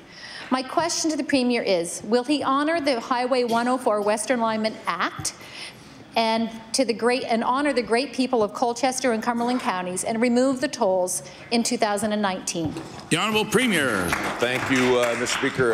Mr. Speaker, this issue has been raised in the House a number of times. We continue to work with our partners to ensure that we continue that piece of highway. I'm looking forward to the new P3 highway that's going to be the rest of the 104 that's dealing with the Barneys River portion. That's going to be an important part. And like every decision, Mr. Speaker, we as a government will continue to review them, and we will, by all means, tell not only her but all those in Cumberland and Colchester County, Mr. Speaker, and all Nova Scotia travel those highways if and when those tolls are to be removed. The honourable member for Cumberland North. Thank you, Mr. Speaker. And we would like the Premier to honour the Act, which states that the tolls should cease and be removed once the debt is paid. And according to the financial documents, which I'll table, the debt and liabilities are scheduled to be paid off in 2019. And I would like the Premier to give his word and do this, and I'm asking if he would be willing to give his word today to the people of Colchester and Cumberland counties to remove the tolls this year. The Honourable Premier. Mr. Speaker, I'm looking forward, Mr. Speaker, to reviewing the documents she laid, which I've seen many times. I want to tell her we'll continue to follow this process. We'll continue to make what is in the best interest of the motor and public in the province of Nova Scotia. Any decision that we make will be about how we continue to invest.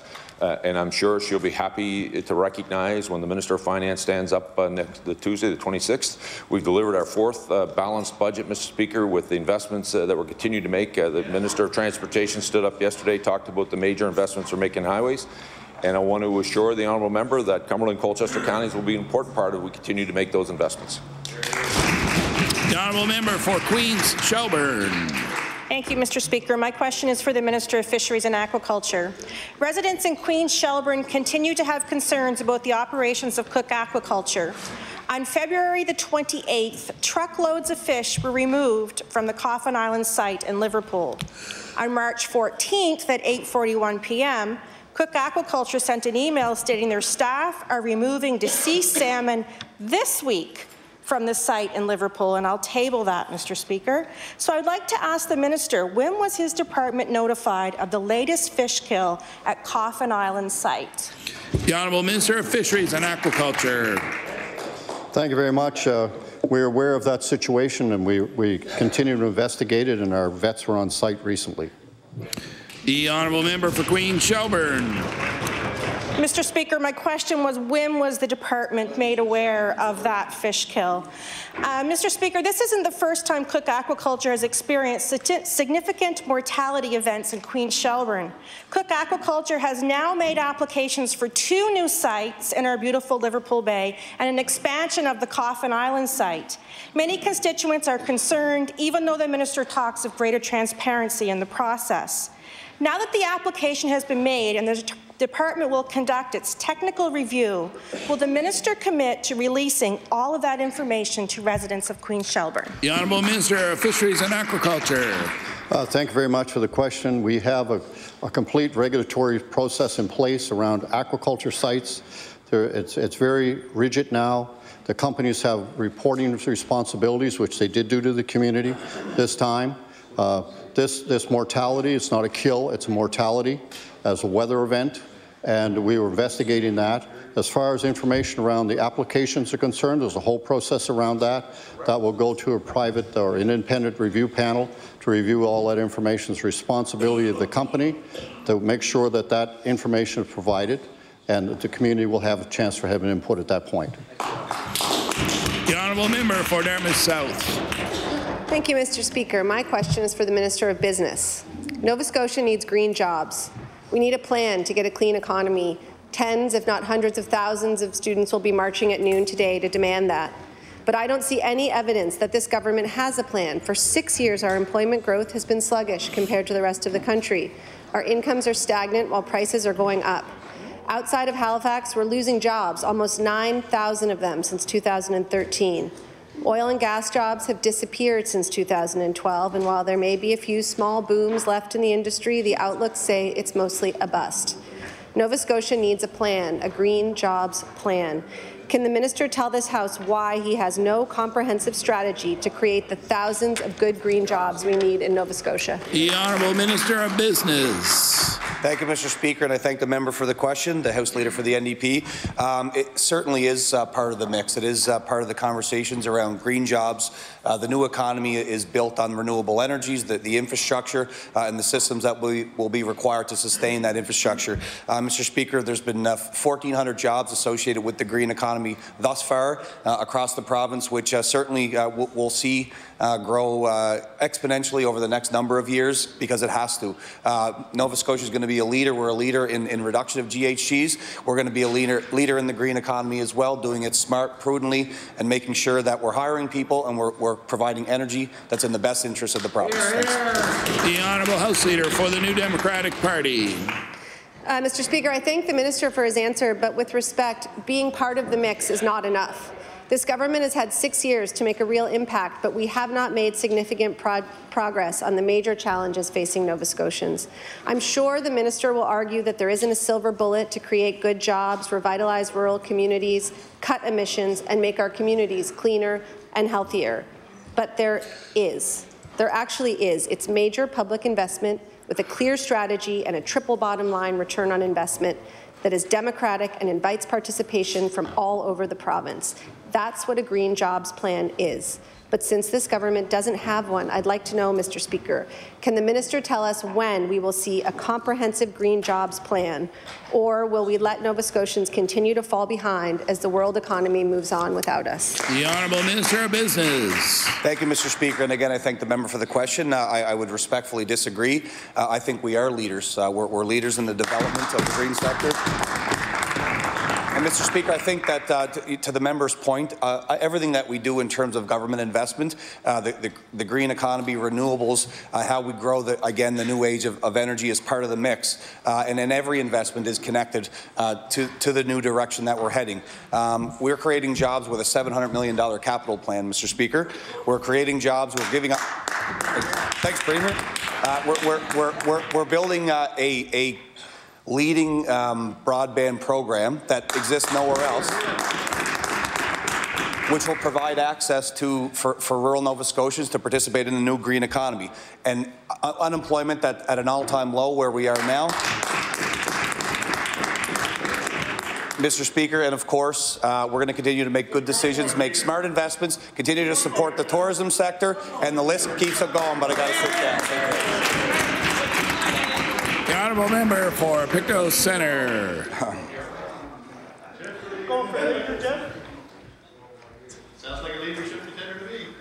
Mr. Speaker, my question is for the Minister of Health.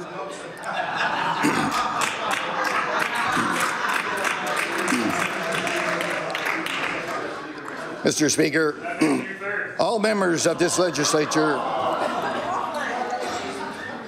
better call me again.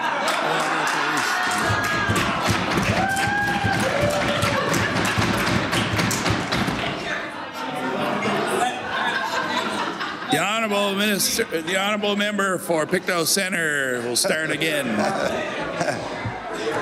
Mr. Speaker, my question is for the Minister of Health. Mr. Speaker, all members of this legislature deal from time to time with issues surrounding the pharmacare formulary. I have visits from constituents that were impacted upon turning 65 and having medication substituted to fall in line with the formulary. Recently, we experienced a case where an individual finally found meds to bring his diabetes under control. His physician was pleased, but this individual turned 65, and this medication is not on the formulary. The question to the Minister, does the Minister recognize that switching prescriptions like this isn't just an inconvenience, it is often risky? The Honourable Minister of Health.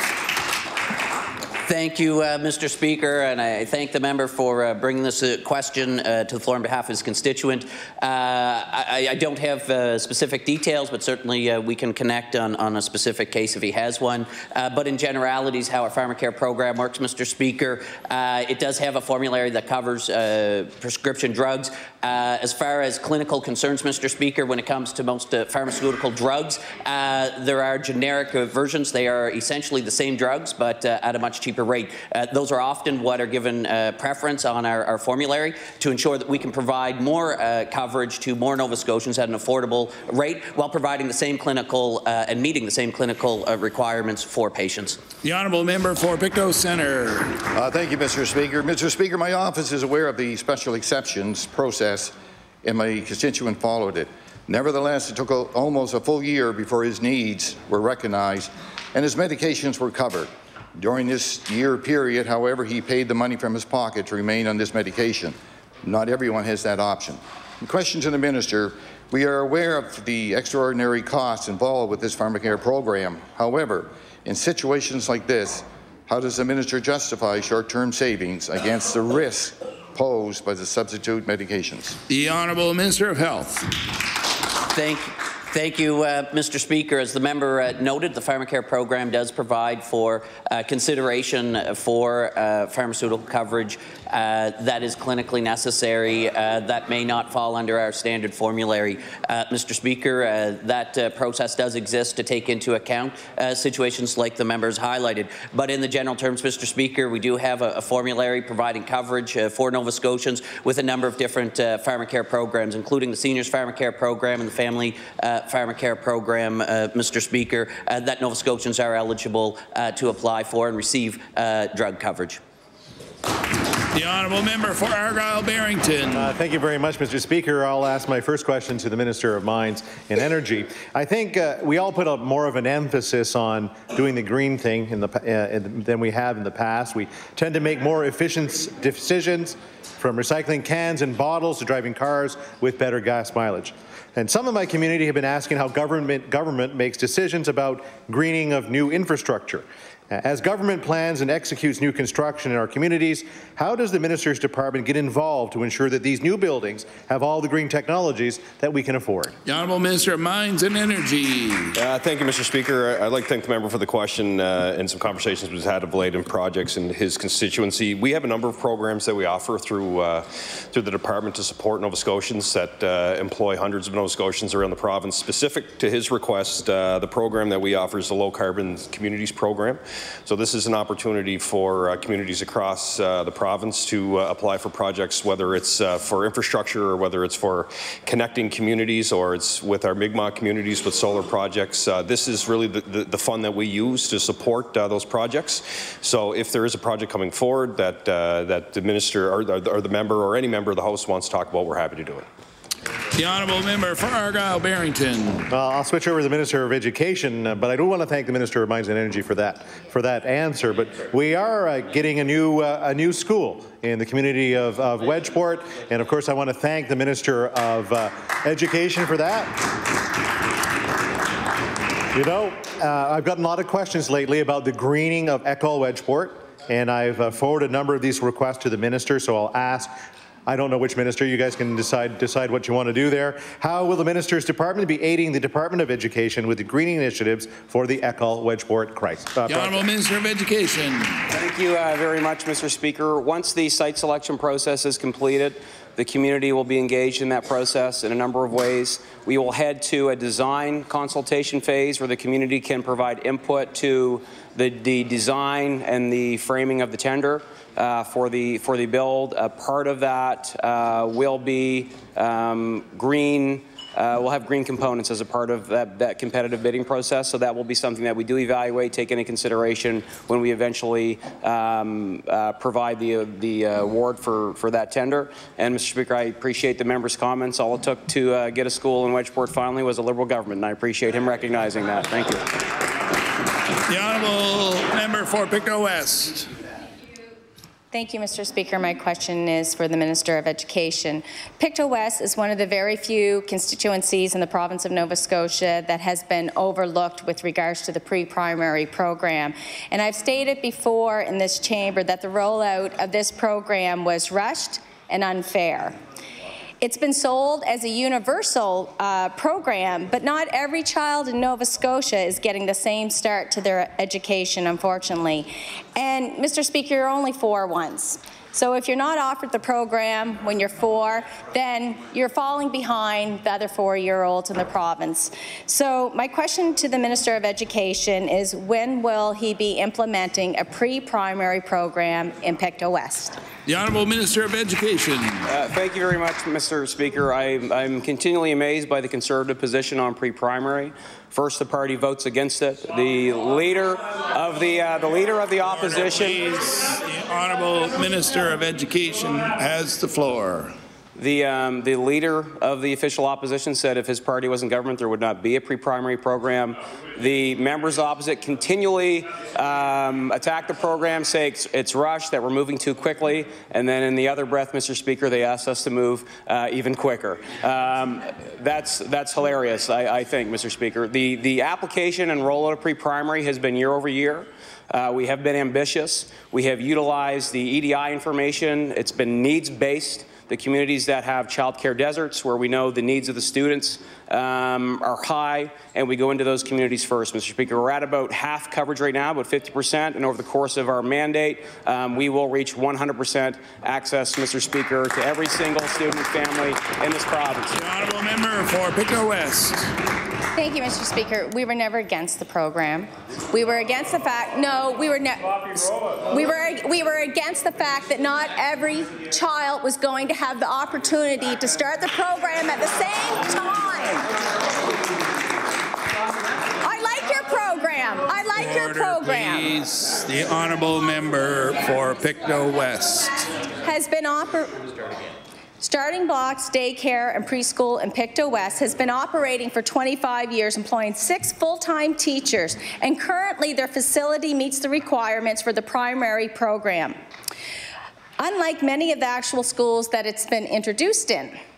I'm aware of pilot programs happening at daycare facilities, and I actually wrote the minister requesting a visit to come to Pictou and have a look at the Starting Blocks facility, and I will table that letter, but I have not received a response back. So I would like to ask the minister if he will confirm today in the House that he will make arrangements to come to Pictou. I know he has stood up my colleague from Pictou Centre and Pictou East, but I'm hoping that he will come to Pictou and have a visit at the Starting Blocks Daycare with me to determine if this is a good location. The Honourable Minister of Education. Thank you very much, Mr. Speaker. The record is very clear on the members opposite. It's recorded in this House. Their votes, their comments on pre-primary, and the leader of the opposition's comments saying that if he was in government, there would not be a pre-primary program, is a matter of the public record and not to be debated in this House, Mr. Speaker. What I will tell the member is, despite the lack of ambition... Please, the Honourable Minister of Education. Thank you very much, Mr. Speaker. Despite the lack of ambition that the Conservatives have for 4-year-olds, for young people in this province, which I think is indicative of a lack of ambition for this province, we will move forward and make sure that every single 4-year-old has access to this program, including 4-year-olds in Pictou County, despite what the position of those members has been. The honourable member for Sydney River Myra Lewisburg. Well, thank you very much, Mr. Speaker. And heading into a long weekend, I can't imagine why everybody is so testy. Are you sure Mr. your Speaker, seatmate doesn't have a question? Is for the Minister of TIR.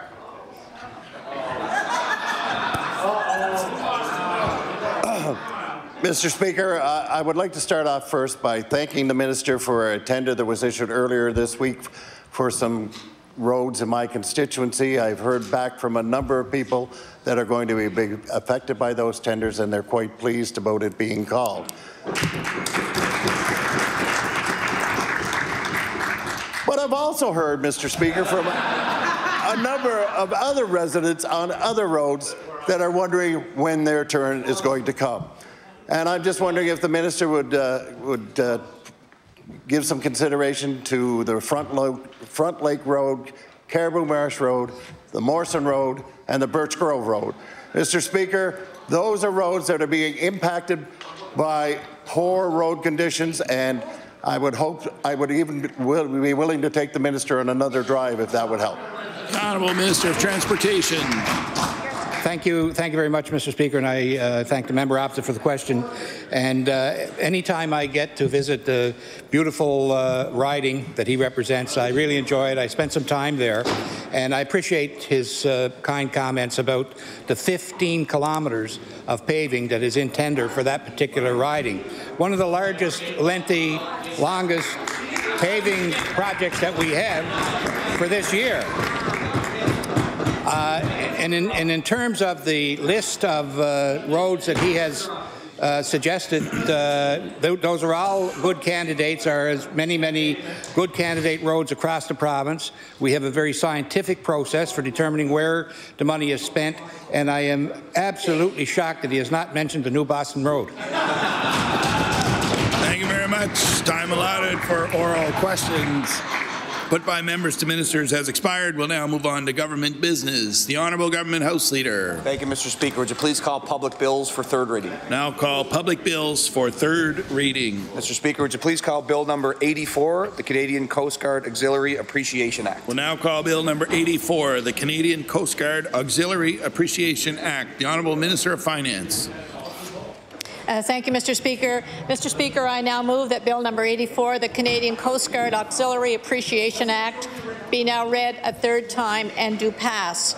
Nova Scotians who volunteer for the Canadian Coast Guard Auxiliary are being recognized for their valuable support for marine search and rescue operations.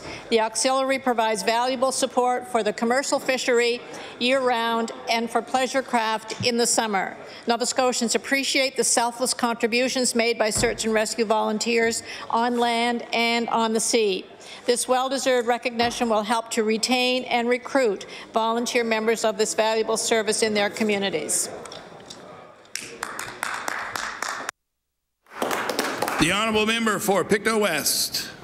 Thank you very much, Mr. Speaker. Again, I just want to stand in my place. I know it took a number of years to get to this place to be able to pass this bill. I'm glad that the Liberal government has finally realized that these tremendous women and men who selflessly go out and protect those on the water are going to be recognized. So again, this side of the government, the PC caucus, supports this bill, and we're looking forward to it being implemented as soon as possible. Thank you so much. The Honourable House Leader for the New Democratic Party. Thank you, Mr. Speaker. Mr. Speaker, I rise to voice the NDP caucus's support for this bill. I thank the member for Pictou West for bringing it forward originally in this House, and to the Minister of Finance for bringing it to its completion here today. As I've said before in this House, the Dartmouth South has a long history of Coast Guard activity and Coast Guard families, and now Coast Guard Auxiliary. And I think anything that we can do to support those folks who keep us safe and continue to fill vital roles, we're all for. So we support that bill, and with those few words, I will take my seat. And recognize the Honourable Minister of Communities, Culture and Heritage. Thank you very much, Mr. Speaker. I move now that Bill 90. No. Oh, no. We're still on Bill number 84. They're excited for March break. If I recognize the Honourable Minister of Finance, it will be to close third reading of Bill number 84, the Canadian Coast Guard Auxiliary Appreciation Act. The Honourable Minister of Finance. Thank you, Mr. Speaker. Thank you to my colleague here for giving me time to speak. I do want to close debate on Bill number 84. The motion is for third reading of Bill number 84, the Canadian Coast Guard Auxiliary Appreciation Act. Would all those in favour of the motion please say aye. Aye. Contrary-minded, nay. The motion is carried. Bill number 84, an act to express appreciation for members of the Canadian Coast Guard Auxiliary. Ordered that the bill do pass and the title be as read by the clerk. Ordered that the bill be engrossed. The Honourable Government House Leader. Thank you, Mr. Speaker. Would you please call Bill number 90, the Boxing Authority Act? We'll now call Bill number 90, the Boxing Authority Act. The Honourable Minister of Communities, Culture and Heritage. Thank you very much, Mr. Speaker. It truly is Friday morning. I now move that Bill 90 be read a third time and do pass. This act is really to modernize the Boxing Act.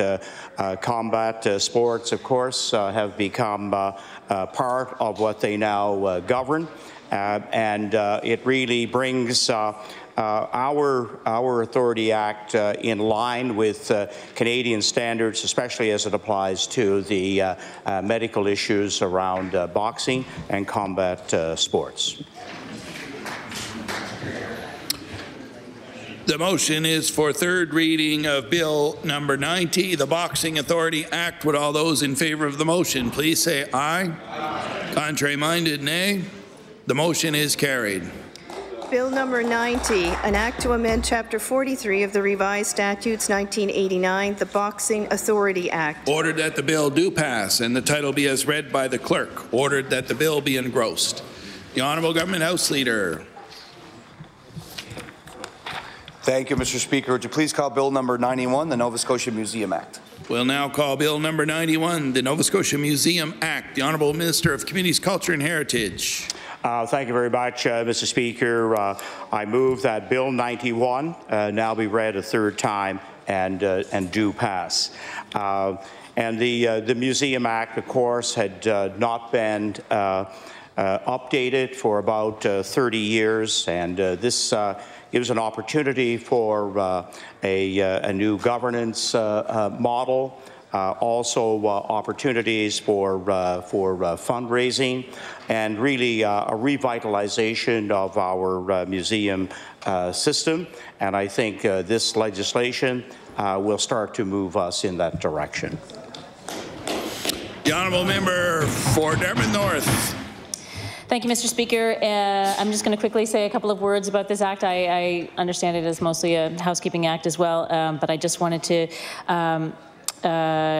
briefly talk about the importance of museums once again to our culture here in Nova Scotia, to the people, for education purposes, for learning about you know, the people who live and began this province, and who then came to this province, and people who are making things in this province. And I also do want to reiterate my my comment from second reading, which is that in England, all national museums are free of charge. And I think that if we can improve access as much as possible to all of our cultural institutions, museums, art galleries, theater, anything that is artistic, I think that we should move in that direction. And so I just want to put that on the record and hope that we can move towards that. Thank you. Fine to recognize the Honourable Minister of Communities, Culture and Heritage will be to close third reading on Bill number 91, the Nova Scotia Museum Act. The Honourable Minister of Communities, Culture and Heritage. And thank my colleague opposite for her comments on this bill.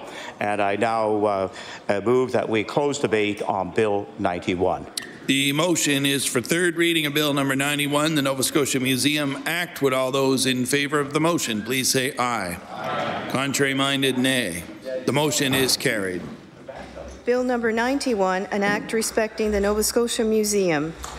Ordered that the bill do pass and the title be as read by the clerk. Ordered that the bill be engrossed. The Honourable Government House Leader. Thank you, Mr. Speaker. Would you please call Bill number 95, the Emergency 911 Act? We'll now call Bill number 95, the Emergency 911 Act. The Honourable Minister of Municipal Affairs. Thank you, Mr. Speaker, and I now move Bill number 95 be read a third and final time and do pass. The Honourable Member for Cumberland North. Thank you, Mr. Speaker. And as we've shared in previous discussions on this bill, we do support the amendment to the Emergency 911 Act. However, we do want to make sure that it's on the record that we believe the minister should be looking at the fund, and if there's excess money, the first step should really be to change the fees, to lower the fees so that they are adjusted to match the actual costs of the 911 service. We don't support the government building a slush fund on the backs of the taxpayers of this province. We are making a suggestion that the $8 million of slush fund that has been accumulated be used for ensuring that all Nova Scotians do actually have access to a 911 service, in particular cell phone coverage. Every cell phone in the province is paying 43 cents a month for a 911 service, yet depending on where you're at in the province, across rural Nova Scotia especially, some cell phones are not able to access the 911 service. So with those comments, I'll take my seat. Thank you, Mr. Speaker. The Honourable Member for Halifax Needham.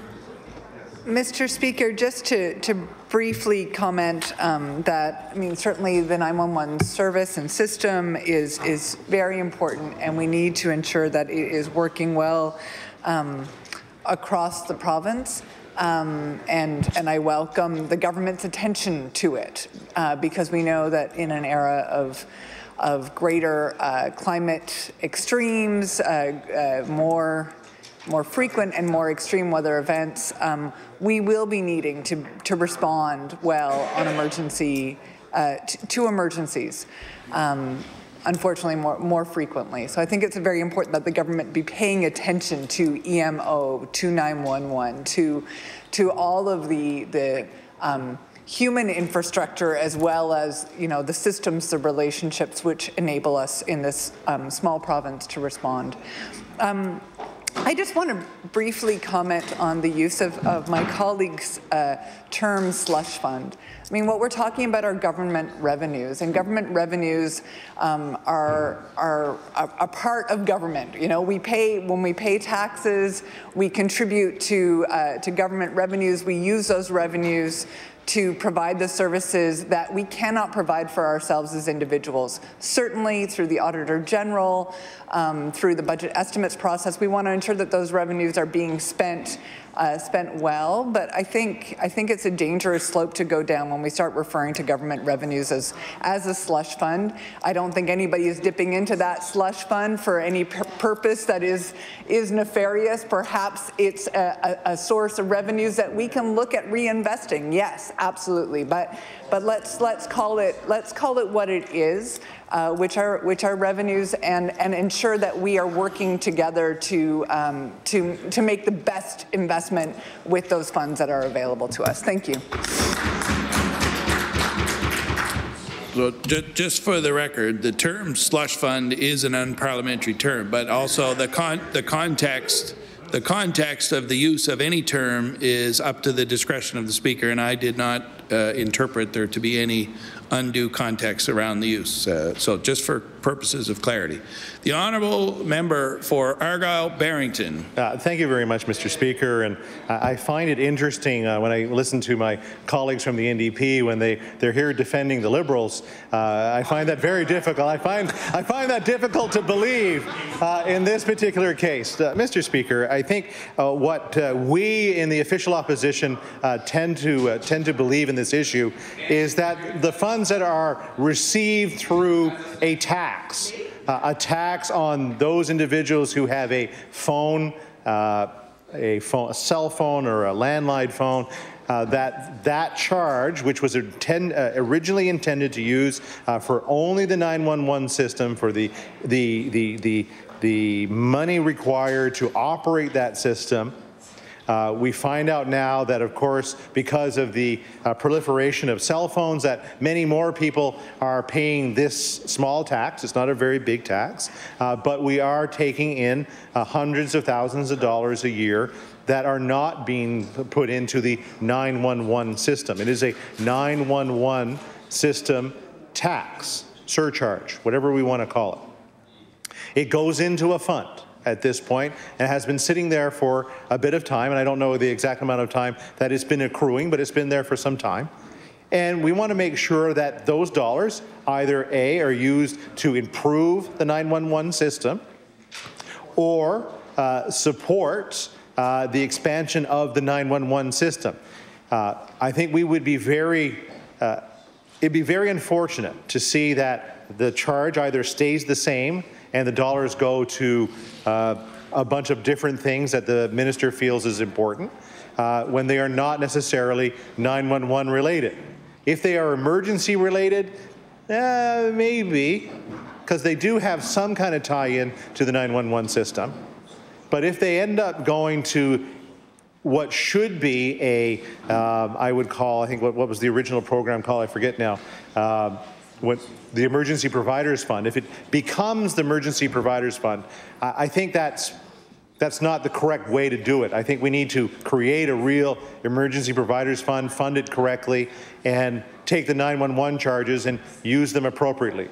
use it appropriately on the expansion of that system, the maintenance of that system, and not create what my colleague talked about of just a fund that the minister has full discretion, or the government has full discretion to spend it in which way that it feels.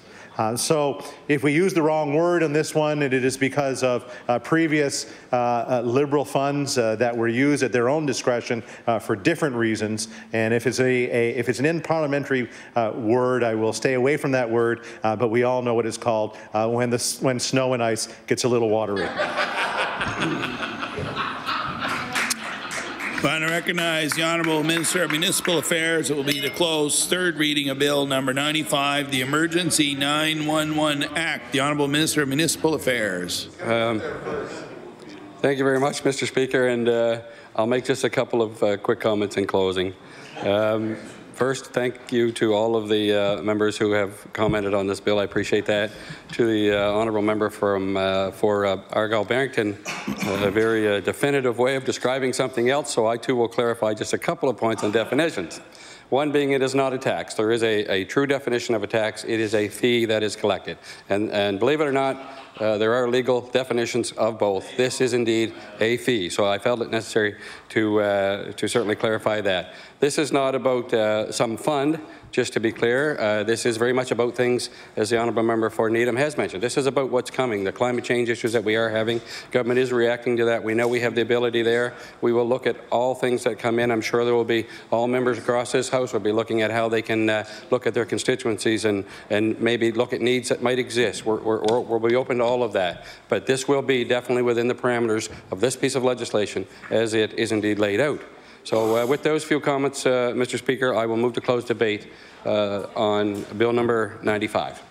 The motion is for third reading of Bill number 95, the Emergency 911 Act. Would all those in favour of the motion please say aye. Aye. Contrary-minded, nay. The motion is carried. Bill number 95, an act to amend Chapter 4 of the Acts of 1992, the Emergency 911 Act. Ordered that the bill do pass and the title be as read by the clerk. Ordered that the bill be engrossed. The Honourable Government House Leader. Thank you, Mr. Speaker. Would you please call Bill number 97, the Credit Union Act? We'll now call Bill number 97, the Credit Union Act. The Honourable Minister of Finance. Thank you, Mr. Speaker. Mr. Speaker, I move that Bill number 97, the Credit Union Act, be now read a third time and do pass. Credit unions are full-service financial institutions that operate under the ownership structure of its members. We appreciate their unique contributions to the financial sector. The purpose of these amendments is to help maintain strong regulation and oversight of credit unions while strengthening the safety and stability of the system. A regular review and update of this Act is required every 7 years to ensure that oversight of the credit union sector remains current and relevant. The review identifies changes necessary to update membership rules, improve efficiencies, and align Nova Scotia's legislation with other Atlantic provinces, and the findings are reflected in this bill. These changes are to modernize and streamline operations and governance. The bill also responds to legislative changes from the federal government related to oversight of Atlantic Central and Nova Scotia Incorporated Company. This will now become a provincial responsibility.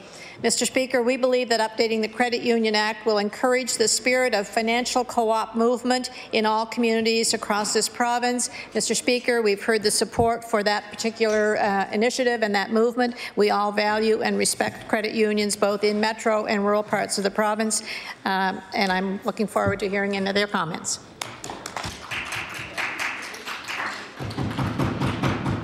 The Honourable House Leader for the New Democratic Party. Thank you, Mr. Speaker. Mr. Speaker, the Credit Union Act is essentially, we understand, a housekeeping act. The amendments came out of a regular review as well as federal regulations that necessitate this new legislation. We know that managers of the credit unions were consulted.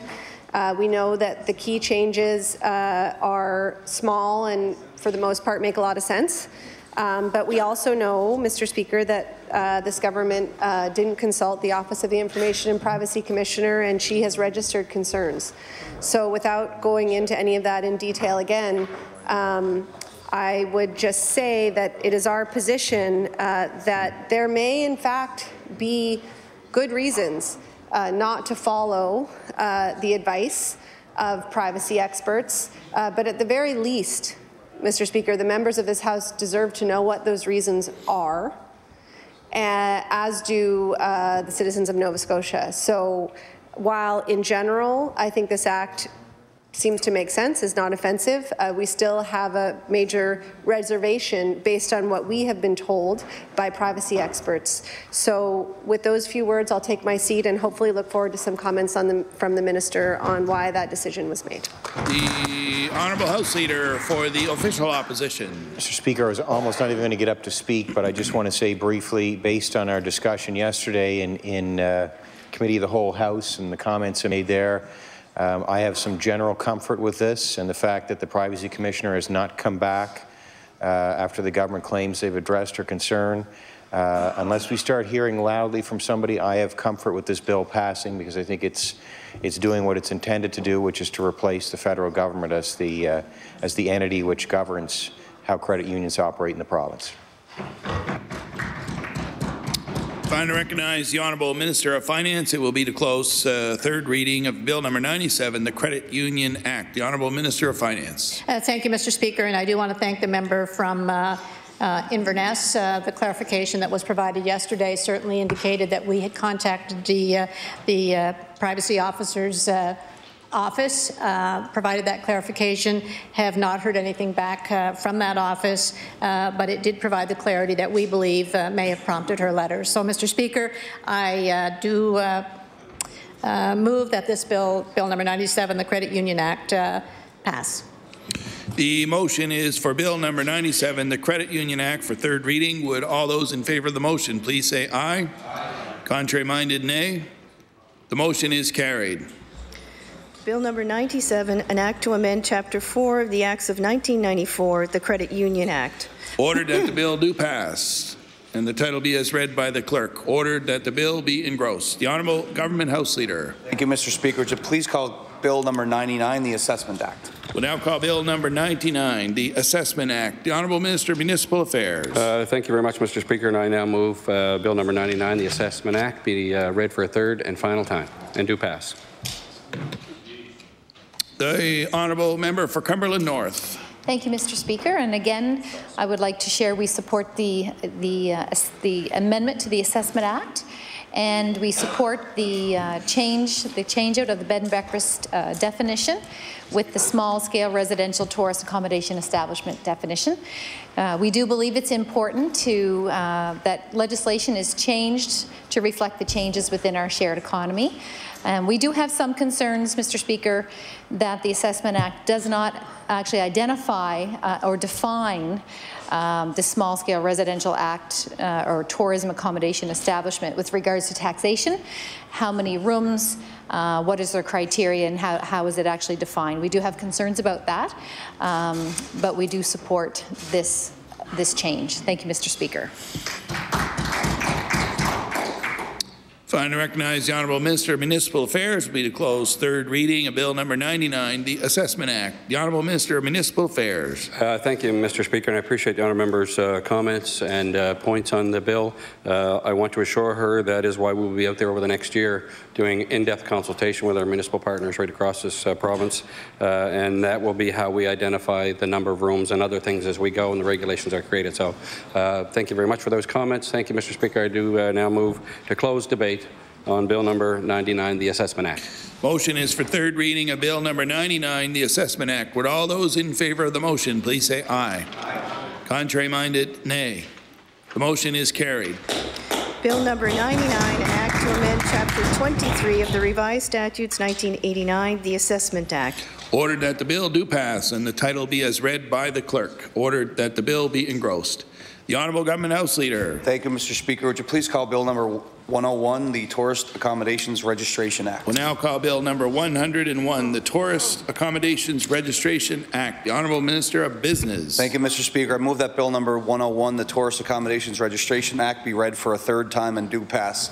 I'm just going to take a couple minutes quickly to comment out of respect for the those on the opposite side who added comment in earlier portions of this discussion around Bill 101.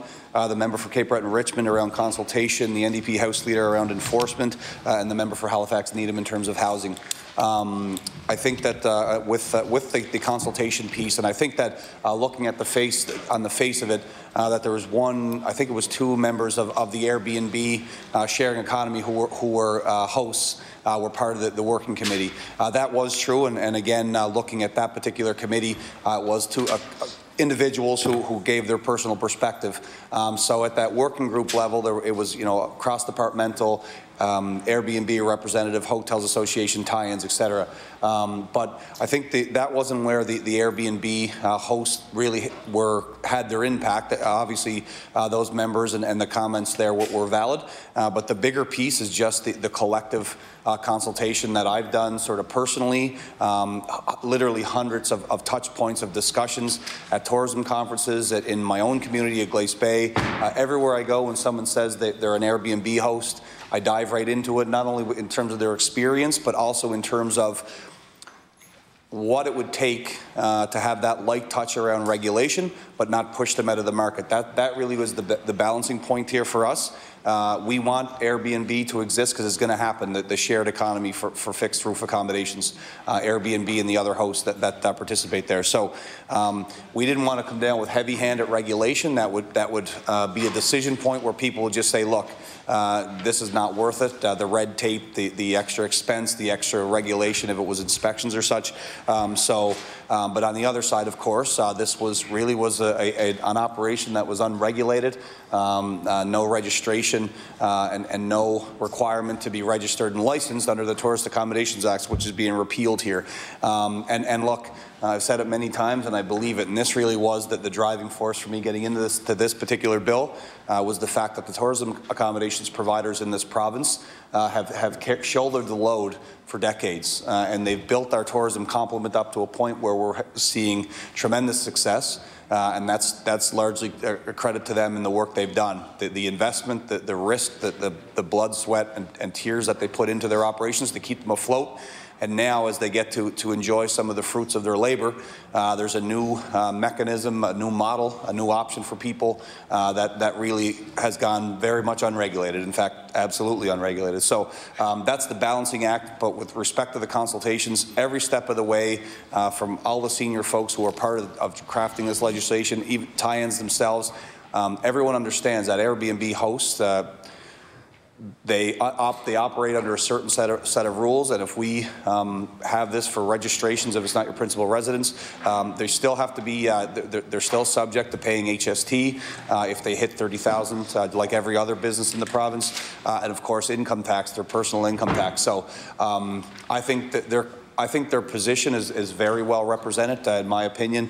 I think that again, when you look at the average take for a host is $7,000, required to report that as income, of course, but that's a good lift for people individually, particularly those in a primary residence, and they're operating in places that really was a vacuum in terms of accommodations like Glace Bay. I said in my second reading remarks, one of the criticisms I heard the first 5 or 6 years of my time as MLA was that Glace Bay needs a hotel. We can't host big events without having access for people having somewhere to stay.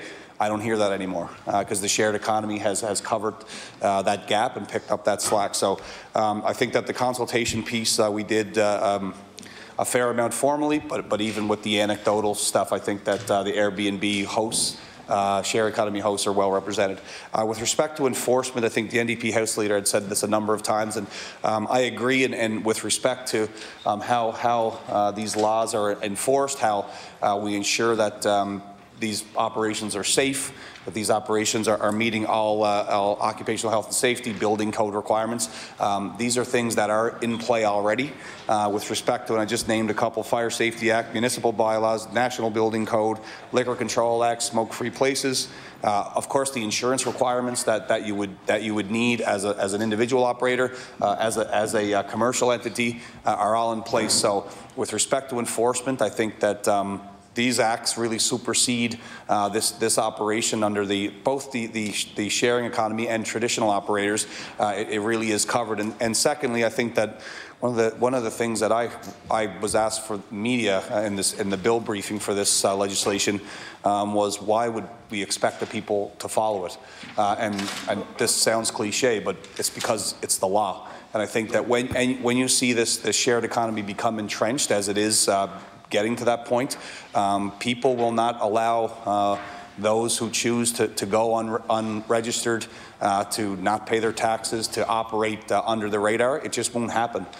People will call, and in fact, part of the stimulus for advancing this discussion and making sure the legislation is in place is because the complaints have been steady in terms of people doing this unregulated. So I think that the enforcement piece is there. I do certainly respect the notion that we would put it in regulation, but again, if there's a requirement to do that at a later date, this is really uncharted water, and we don't know where it's going to go. This might work perfectly. It might need some tweaks, or you might have to revisit it in a few years down the road. So that's the open sort of reality of the shared economy now. We don't know exactly. Every jurisdiction are proud of their Airbnb legislation and their rules and regs, and you'll find an equal number of people in those respective provinces who complain about it. So it really is a work in progress, but I think that we've set the foundation here well. And the final piece, just for the member from Halifax Needham, and I'll close with this, Mr. Speaker. There's no doubt about it that that's a risk and a concern. If you're anything that's impacting the housing stock, particularly in Metro, it's obviously an issue everywhere, but less of a problem in rural places, that there is a bit more capacity and availability for affordable housing. But it's a concern, and I think that, again, not to be push this off just to sort of wait and see, but while there's no doubt that it's going to have an impact, it's already here now. That the shared economy is here, so it's in place. It's having an impact. What this does, from my perspective, is now it gives us the data. We'll know sort of where the pockets are, where the focus is. Obviously, the advocates who are here in Metro, in particular, for social housing, affordable housing, and more access to that, it'll be very clear that the impact, the numbers will show what the impact is around this new online platform. So I think that it'll help us understand it, but I want the member to know that her points are very well taken.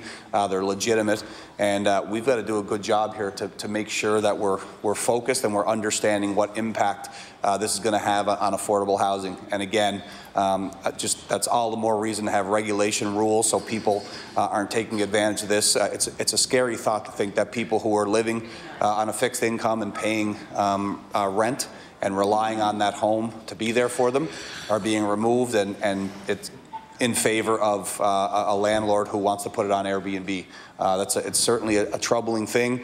It's sort of the nature of the market, I guess, in certain instances, and we hope that, again, by doing this and having some of this data, we'll be able to see what the true impact is. So all very well taken points, ones that were very relevant to our discussions we had over the last number of years. And I think that as we move forward, those things will be under consideration, and we'll just make sure we keep working on this until we ultimately have it right. Thanks.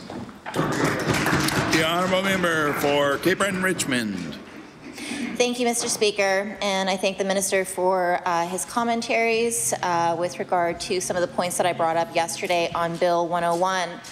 Mr. Speaker, after doing some very quick math yesterday, it came to my attention actually with regard to fourth quarter statistics, and I was absolutely taken aback at what I read yesterday with regard to shared short-term rental accommodations in this province. I don't know that we actually have a sector that has ever grown in, the history that I remember in this province, 58% in just 1 year. 58%, Mr. Speaker, in 1 year alone, that the revenues have grown for short-term rentals in this province. So from 2015, we grew from a revenue base of $1.1 million to just in 2018 going up to $70.9 million in our economy in just 3 short years. That's extraordinary. that's an absolutely extraordinary amount of increase in the amount of revenue that's been generated from these short-term rentals. Now, you know, I think that there are many people in this House that know people who are business owners. I've been, you know, I'm a business owner myself, have been a business owner in the past. There's several people in my caucus who are as well. Nova Scotia is built and has been built on the spirit of entrepreneurship.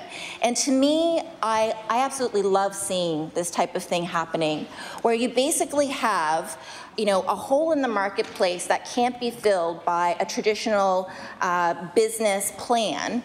That there's no basically sustainable way of being able to put a hotel, as the member across just mentioned in Glace Bay, to be able to have it sustainable in a traditional capacity for accommodation. And you have everyday Nova Scotians like myself, like many other people here sitting, who are finding solutions to be able to accommodate tourism either in their own homes or in cottages that they own or family homes that perhaps have been left to them. And I know in my particular area alone, there are people who have gone to nursing homes, for example, and their children are left behind to try and figure out how to be able to pay for a parent's home, which will probably eventually be bequeathed to them. But in the interim, in rural Nova Scotia, we want to see those homes being maintained. We want to see them being put to good use.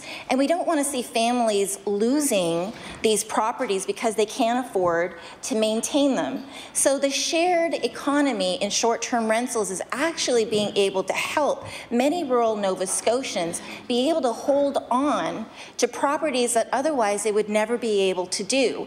And I feel that that hasn't really been talked about and reflected so far in our conversations.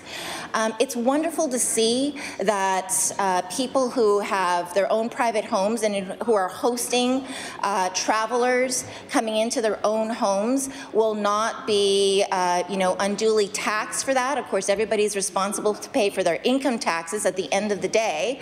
But my really big concern in this is that not those people who are hosting people in their private homes, but those people who have that extra home. Maybe they're having to work away in Alberta, although the economy there is not doing so great either, but they're having to work away from home. And, you know, the home that their mom and dad has left them is left, you know, sitting, and oh, I see so many of them. I see so many of them across this province, and it breaks my heart to see the state of disrepair that so many of these dwellings fall into when someone is not able to be able to pay taxes on them or pay for maintenance costs. So I just don't want to see this bill, for lack of a better way of being able to put it, I guess I just don't want to see this bill as an act that killed the kind of spirit of the short-term rental market. We don't know what's going to happen for those secondary properties, those cottages, those homes that I've just mentioned. We don't know what will happen when it comes to them being assessed as either continuing as a residential property as they are now, or will they start to be assessed municipally as commercial properties, because they're not primary residences. So there's a big question mark there as far as where this will go and how people will be taxed going down the road with their secondary properties that they perhaps put out for short-term rentals. Now, $7,000 at the end of the day is quite a good chunk of change for most people. And, you know, that $7,000 may be either the difference between make it or break it on whether or not you can hold on to that second property that you own, or maybe that cottage that you have next door. There's also a question mark on what will happen if you're living on residential property. What will happen if on that piece of land, you know, I'll give myself as an example. I own a farm, I have a lot of acreage. What will happen because on the same PID, same property identification number, what will happen if there's like a couple of extra dwellings that you have there that you have traditionally put up for short-term rentals to be able to make ends meet, to be able to, you know, in rural Nova Scotia, we all have to be a little bit dynamic with our thought process and how we're able to generate money sometimes. We're having to wear a lot of different hats. So as much as I know there's a business in the shared economy, I'd really like for people to leave here today to with the understanding that it's not necessarily that this is an underground economy. I feel as though, in a way that we're speaking about shared economy as if people are doing something untoward.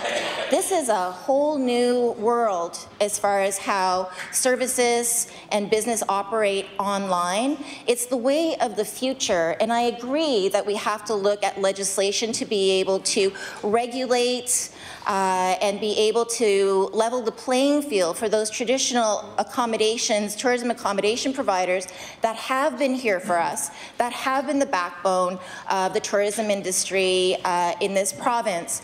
But at the same time, I think that we have to be very careful moving forward, that we don't put a stranglehold on the future, on what will be the future, what is the future now, and what is an extraordinary opportunity for the average Nova Scotian just really trying super hard to make ends meet.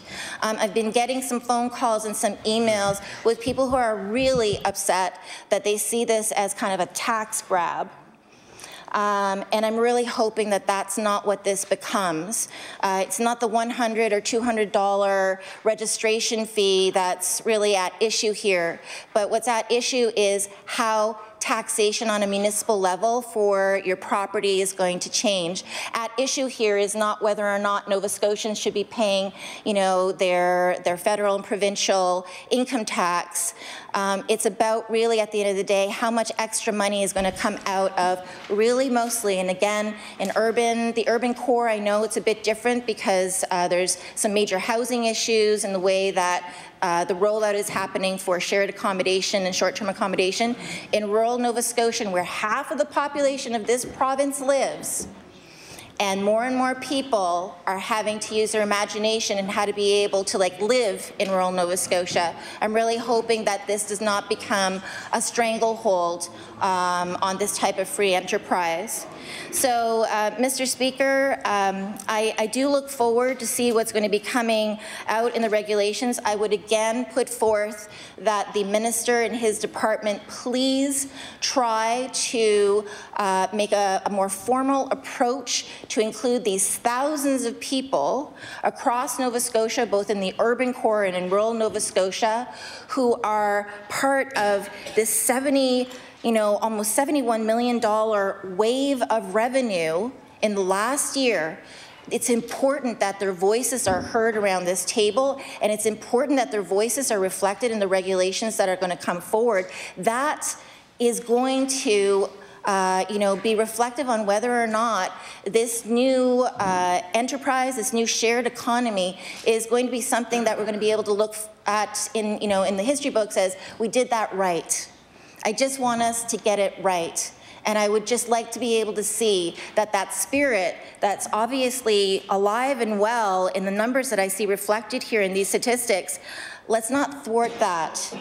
We'd have a history a bit of that in Nova Scotia, putting a stranglehold on something that's really good. There's something really good happening in this province right now. Level the playing field, make certain that everybody, though, is reflected in the regulations and the legislation that goes through, and let's, help everybody along in truly the spirit of a level playing field. Thank you, Mr. Speaker. The honourable member for Dartmouth South. Thank you, Mr. Speaker. I listened with interest to both the minister and to the member for Cape Breton-Richmond. I think that there are, as I've said before, a number of distinct and different issues around this topic of Airbnb, depending on where you find yourself in the province. I think that the member for Cape Breton-Richmond canvassed some of the issues around rural communities, around specific property identification numbers. But Mr. Speaker, as a urban MLA, I would say that when the sharing economy is genuinely a sharing economy and is embracing that spirit of entrepreneurship, those folks earning $7,000 a year that the minister referred to, then it's great. and it's robust and it's wonderful, and as we've heard, it can be a major economic boost, and it can help individuals and families, and that's wonderful. But Mr. Speaker, make no mistake, that's not everybody who's involved, and I don't want to say that there are bad actors particularly, but I think it would be a mistake to look at this multi-million dollar, $70 million, whatever it is, industry and not think that it requires some regulation. That is the role of government, Mr. Speaker. And I think that there are plenty of case studies, particularly in urban areas, of cities that have experienced major challenges with housing affordability and all kinds of related issues when Airbnb has run rampant, because yes, to the enforcement point, there are lots of regulations. People do, in general, follow the law because it's the law, but then there are people who exploit the systems that exist. And this has happened on these platforms and throughout the sharing economy more times than can be counted. So I do think it's important that we keep an eye, and that this government keep an eye on this huge and in many ways exciting economic opportunity that has taken over the province. So I think in general, I would say we're supportive of this bill. I think my colleague will have speak to it. I would echo the concerns that the member for Halifax Needham and the member for Cape Breton Richmond have voiced, that homeowners and property owners be involved as the regulations are rolled out. I think that the focus of this bill has been on leveling the playing field with the historic tourism operators, and the points on that are well taken. But the reality is that this has as much of an impact on communities as it does on hotel operators and owners. And so it's important that those community voices be heard as these regulations are contemplated and rolled out. So with those few words, I'll take my seat. The honourable member for Halifax Needham. Thank you, Mr. Speaker, and I welcome this opportunity to speak briefly again. First, I want to acknowledge and thank the Minister of Business for echoing back to me some of the concerns that that my constituents brought to Law Amendments Committee. And I have to say, sometimes we talk about Law Amendments Committee as this or sometimes I feel like what I'm hearing is that we consider it an encumbrance, that we have to do this thing that no other jurisdiction across Canada currently does. And I'm really feeling actually very privileged and very grateful for that space, because for my constituents who are actually experiencing the impact of this change in their neighborhood and change in their economy, it was meaningful. And it's meaningful to me that the Minister of Business then actually reflects back to me that actually those concerns were heard. And so what I look forward to now is, in the process of consulting on the regulations, that we deepen that engagement with more actors, because what we do know is that the consultation, the working group that kind of immediately led to this bill was very focused on tourism, and tourism is great, and I'm an urbanite who also loves going to either back home to Newfoundland. I'm looking forward to spending some more time in Cape Breton this summer. But tourism does also happen in Halifax, and particularly in my neighborhood and in my colleagues' neighborhood in Dartmouth South. We are tourist attractions because we have great neighborhoods with lots of restaurants and lots of diversity and lots of arts and culture. And what's important to recognize is that, in fact, neighborhoods are made vibrant because people live in them, because they're neighborhoods, because people have those relationships that are not just born out of like a 2-week stay, but actually over years of interactions and collaborations. So I think we do actually have to be very sensitive to how we both welcome people into our great urban neighborhoods and also ensure that they outlast them. I want to just make the point quickly that while there were references to the impact of Airbnb on affordability of housing, I think that, we have to recognize that housing is actually a spectrum. And so yes, I think it's very important that we look to the impact on affordability of the bottom 10% and 20% of income earners, but in fact, the constituents who came to law amendments and expressed concerns about affordability and the impact of Airbnb were not in that bottom 20%. They might be at the 60% range, but still, everybody needs to find a home that is affordable for them. And if a two-bedroom townhouse in a great walkable, neighborhood becomes unaffordable for a young family with a first child, then that's a real impact. That's a real impact. So we have to actually be working to ensure long-term affordability of our neighborhoods for people, across the spectrum. I also just want to sort of acknowledge that yes, regulation is the job of government, and finding a balance is the job of government. And taxation is not strangulation. Taxation is how we fund government. And even tourists want us to be able to pay for ambulances and roads and all the services that actually make us a place a jurisdiction where you want to live or visit. And I noted this week in the Star newspaper chain, they did an investigation or a bit of a deep dive on non-resident ownership. And in fact, Nova Scotia has more non-resident owners than BC or Ontario.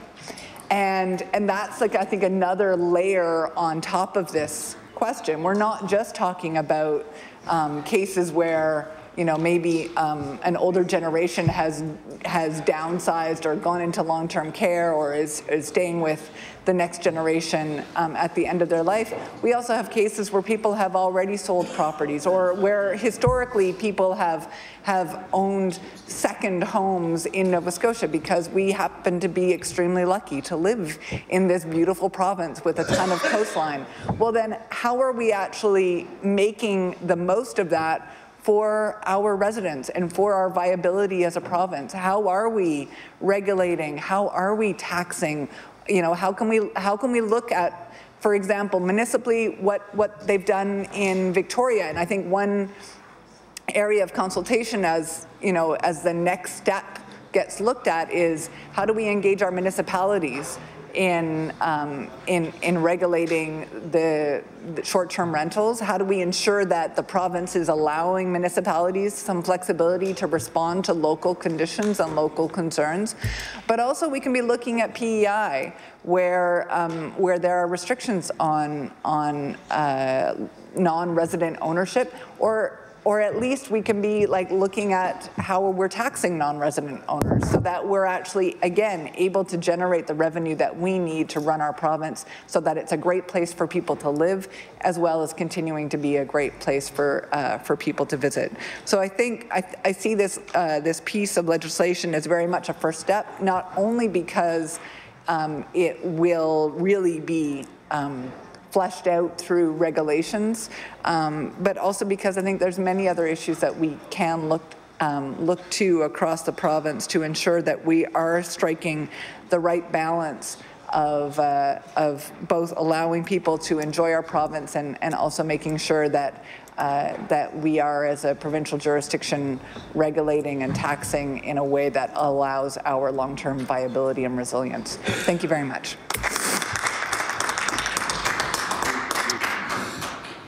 The honourable member for Chester St. Margaret's.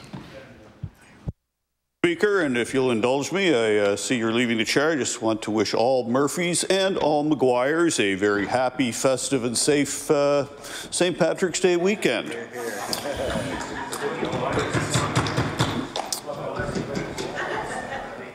everybody's Irish on St. Paddy's Day. Not the Scots.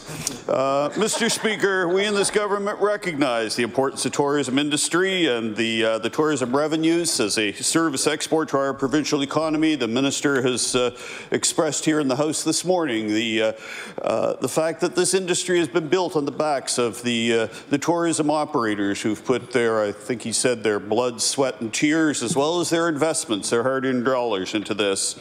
And we have achieved considerable success in this sector, growing our revenues here to $2.7 billion now, but we still have a ways to go to reach the One Nova Scotia target of $4 billion. And to succeed, we're going to need our entire sector pulling in the same direction. This legislation provides clarity and direction to the hard-working men and women in our tourism industry. It's taking outdated legislation and regulation and replacing it with modern, 21st century approach to tourism sector. It recognizes the importance of existing licensed owners, and it brings into the fold those operators who are part of the sharing economy. It's eliminating the outdated elements of the Tourist Accommodations Act and replacing it with modern and easy-to-use registration, and ensures that all operators, except those of their primary residences, will be required to register. And as mentioned by the minister, we're applying a light regulatory touch to existing and new operators and ensuring a common path forward, Mr. Speaker. In Nova Scotia, we need more accommodation units, simply said. We need more places for people to stay. So we need to encourage the growth of existing operations, and we need to encourage new accommodation supply.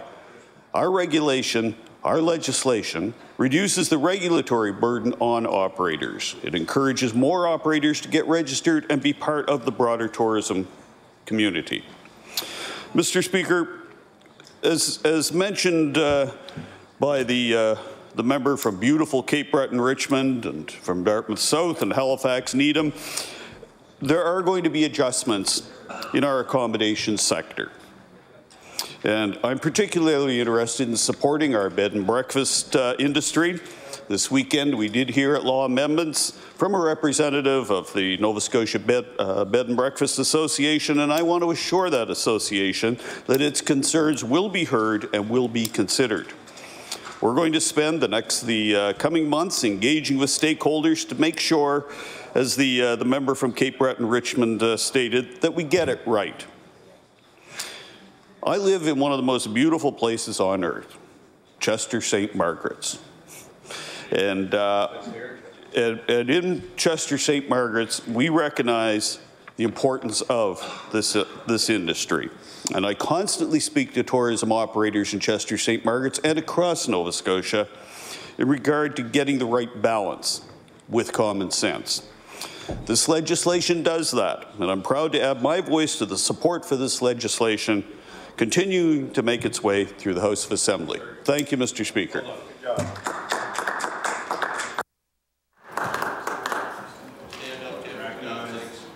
Recognize the Honourable Government House Leader. Thank you, Mr. Speaker. Yeah, I move debate. Is that your part? Okay. Thank you, Mr. Speaker. I would like to thank the members again for their comments. Very consistent on all sides of the House. Good to see the member from beautiful Chester St. Margaret's dial in as well. But it's important to have consistent messages around what's got to be looked at, what's the focal points moving forward. So I appreciate the comments from the opposition and from my honourable colleague in our caucus, and we'll continue to make sure we hone in on what has to be adapted if that's the case, and the regulation process obviously will be increasingly important. So with that, again, I thank the House, and I move to close debate on Bill 101. The motion is for third reading on Bill number 101. Would all those in favour of the motion please say aye? Aye. Contrary minded, nay. The bill is carried. I recognize the clerk. Sorry. Bill number 101, an act respecting the registration of tourist accommodations. Order that the bill do pass and the title be as read by the clerk. Order that the bill be engrossed. I recognize the Honourable Government House Leader. Thank you, Mr. Speaker, and we have one final piece of business for today. I ask that you move to public bills for second reading. Public bills for second reading. Thank you, Mr. Speaker. Would you please call Bill number 116, the Biodiversity Act? I recognize the Minister of Lands and Forests.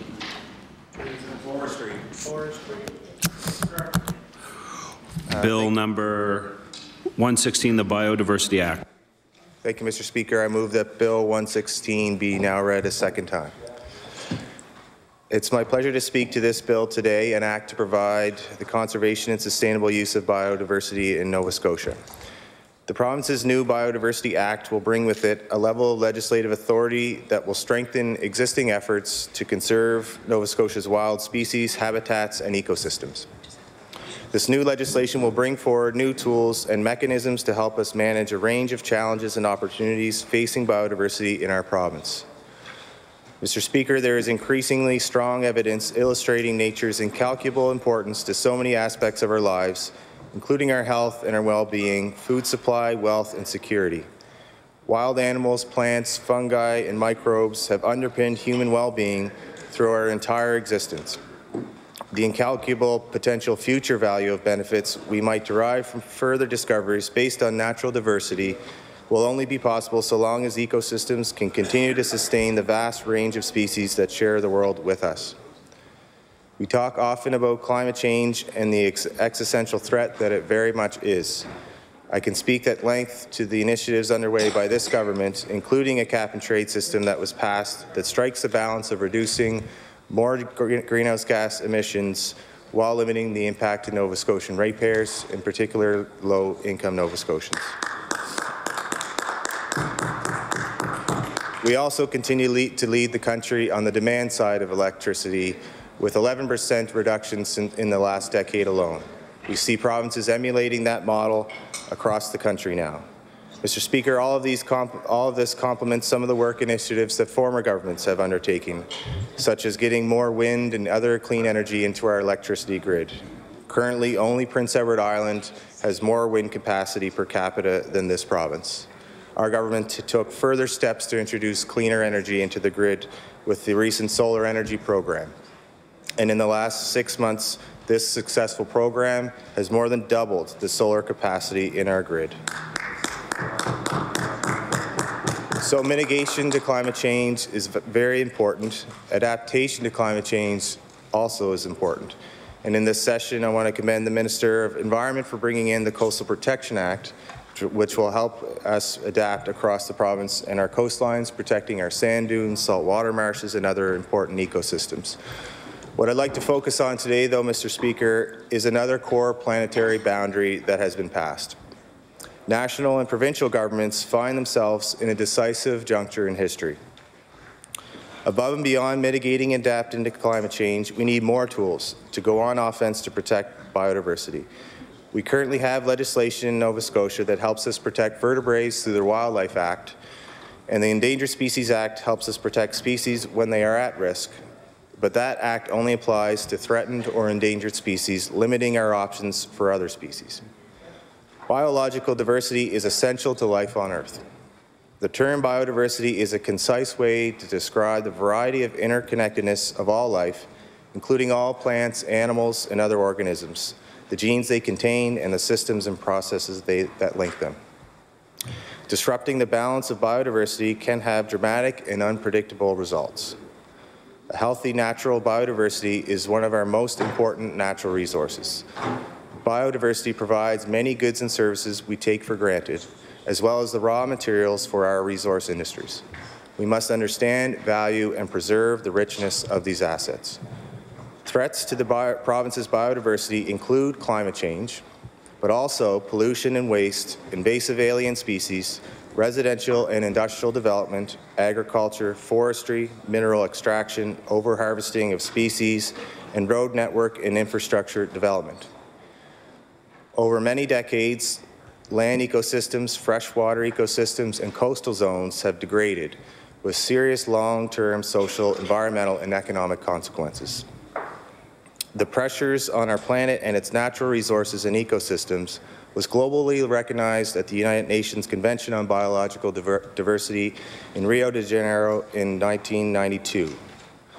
I now will table a report and the relevant executive summaries so the members can view that.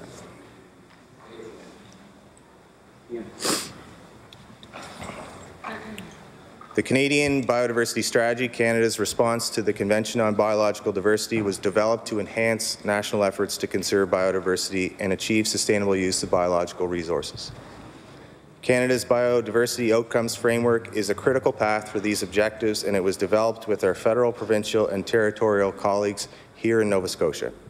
It identifies these outcomes: healthy and diverse ecosystems, viable populations of species, genetic resources and adaptive potential, and sustainable use of biological resources. Canada's 2020 biodiversity goals and targets, which are complementary to the strategy and outcomes framework and provide the basis for measuring and reporting on progress.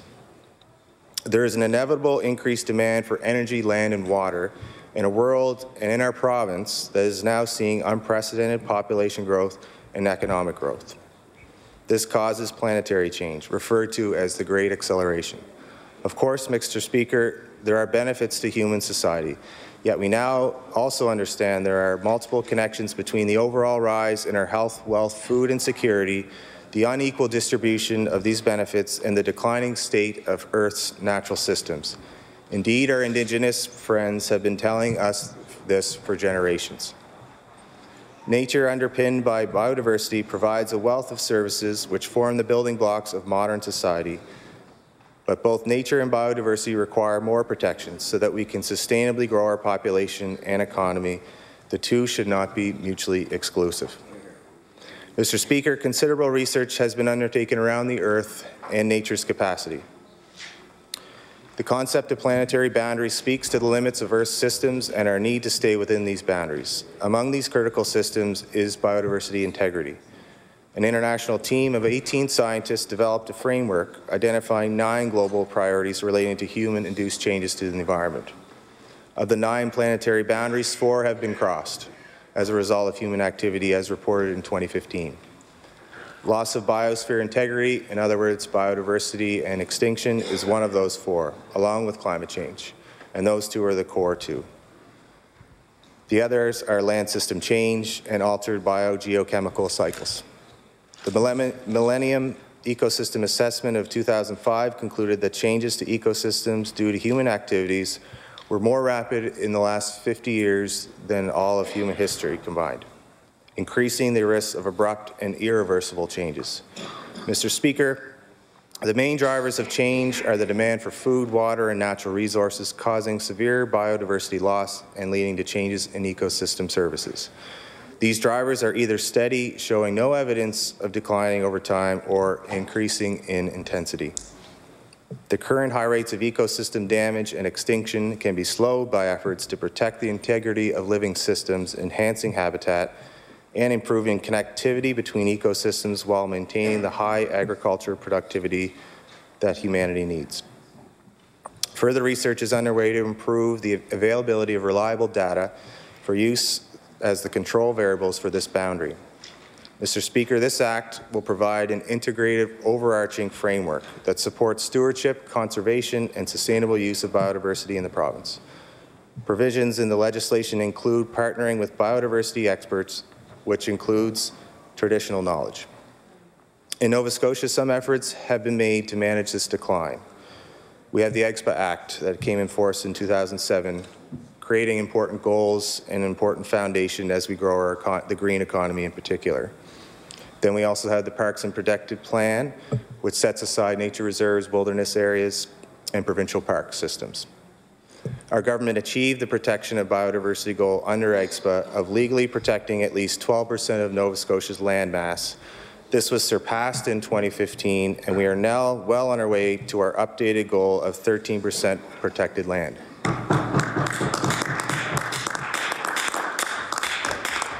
We are committed to achieving this goal. In November, we designated 2 more wilderness areas and a nature reserve, including Wentworth Valley. This brings us to 12.5%. Nova Scotia has made great progress through the creation of provincial, federal, municipal parks, wilderness areas, and nature reserves. This Act will permit biodiversity management zones that will complement the role of protected areas in conserving nature. As pressures that threaten to degrade natural areas continue to increase, even greater effort is required to protect our land and water through a variety of means. In Nova Scotia, the majority of land is privately owned. A shift of focus to looking at some private land is part of our planned application to the federal government in partnership with Mi'kmaq, Nova Scotia Nature Trust, Nature Conservancy of Canada, and Ducks Unlimited Canada. This work will help Nova Scotia assist Canada to reach its national target 1 of 17% land production. And if I could just, Mr. Speaker, with your indulgence, may I make an introduction? Sure, go ahead. Okay, seated in the East Gallery, we have joined with us, we have Chief Rod Gugu, if you want to raise, from Waigama, and we also have Chief Terrence Paul from Member 2.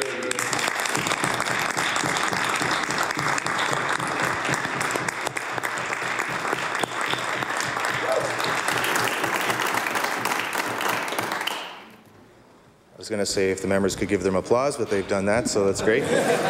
So we have an important announcement today together at 1 o'clock, which is a partnership with the province and our Mi'kmaq friends. Member for Timberley Prospect. Thank you, Mr. Speaker.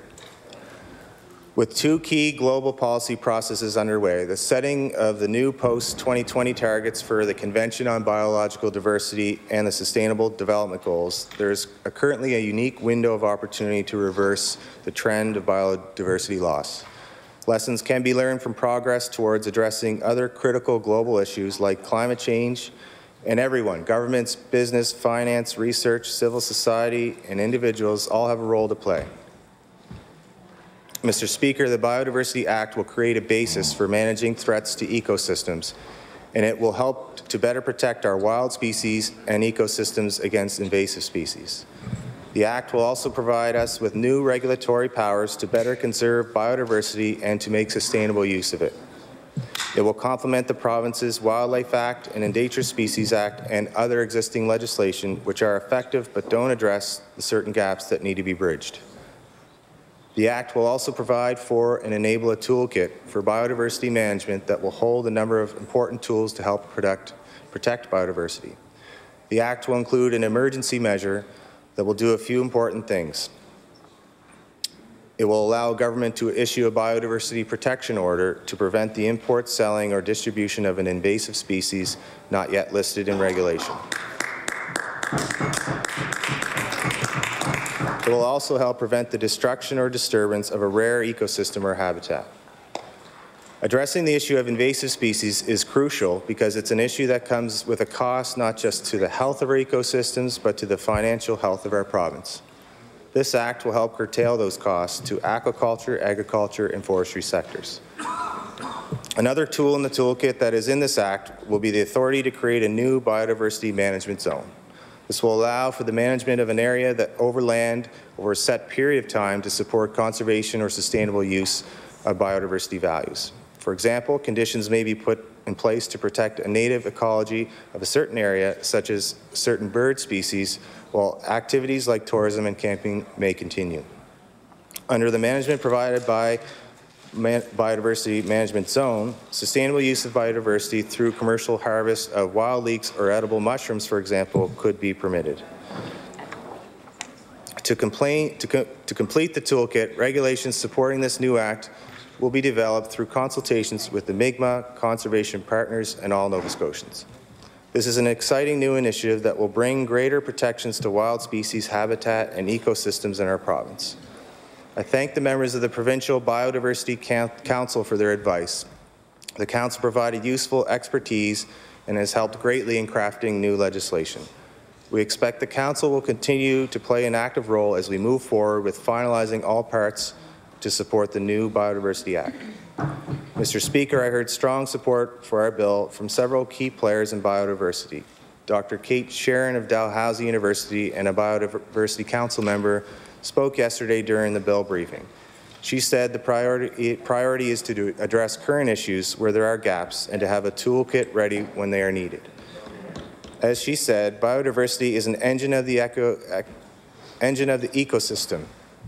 We don't know what we'll be up against, and we will need legislation to manage it. I was also pleased with comments from Craig Smith of Nature Conservancy of Canada, who highlighted that this province will be the first in our country to regulate biodiversity. That's right.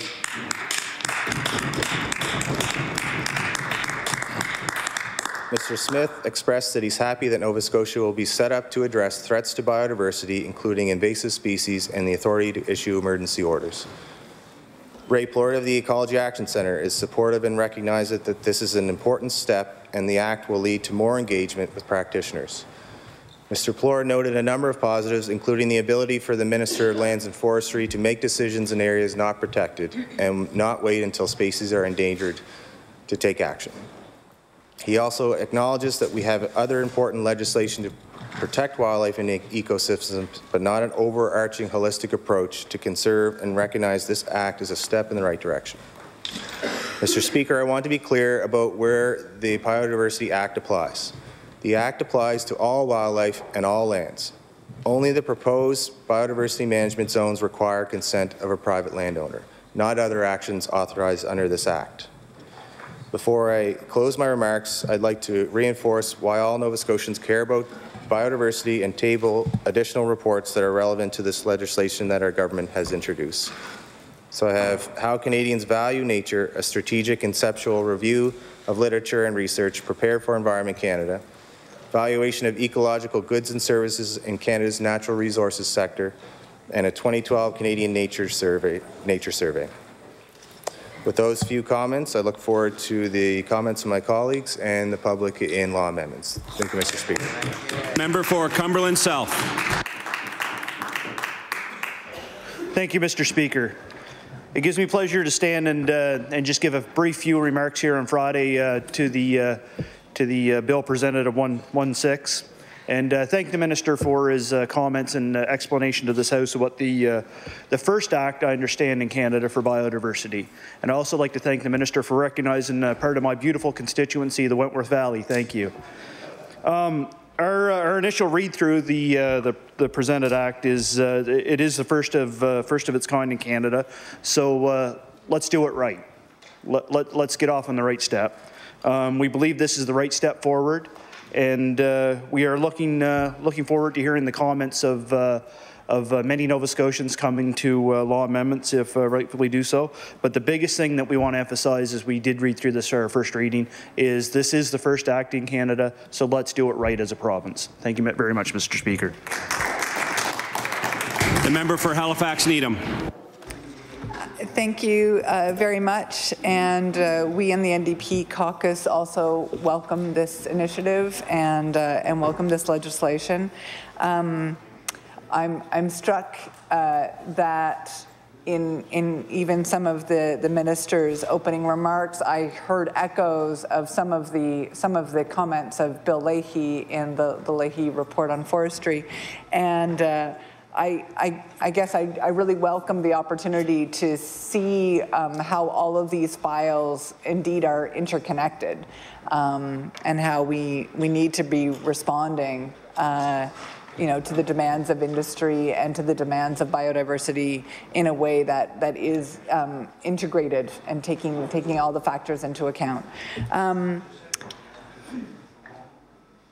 Our current patchwork of regulation has meant that animals don't get the attention that they need, even when they're already deemed to be at risk. And this is something that the Auditor General recognized fairly recently in an audit on the species at risk protection and plans. Habitats have been sliced up and degraded, and we don't have all the tools that we need to stop the spread of invasive species. I think that the creation of biodiversity management zones, biodiversity protection orders, and new mandate and powers for enforcement officers are all much needed steps. I recognize that, as seems to be often the case with legislation, at least in my time in this House, a lot of what this will actually look like is left to regulations, which is always a little bit worrying. But given the engagement and, at this point, the welcome to this legislation from both the Nature Conservancy of Canada and the Ecology Action Centre, I think we're confident that this bill is a step in the right direction. So we'll be paying close attention to what happens next and expecting the government to live up to its promise to really include nonprofit organizations with an interest in wildlife and land protection in developing of the regulations, so we can be sure to get it right. I do recognize, or I guess want to comment that that in some ways the government's approach on these issues is not always consistent. You know, currently the government is being taken to court for failing to uphold the Endangered Species Act, and so if Nova Scotians are uncertain about the government's intentions, you know, there's some cause for that. And also there are, while I certainly welcome the protection that was announced late last year in the Wentworth Valley, there are some almost 100 other sites that have been ready to be protected, that have had the work done on them, and are, as I understand it, just waiting for order in council.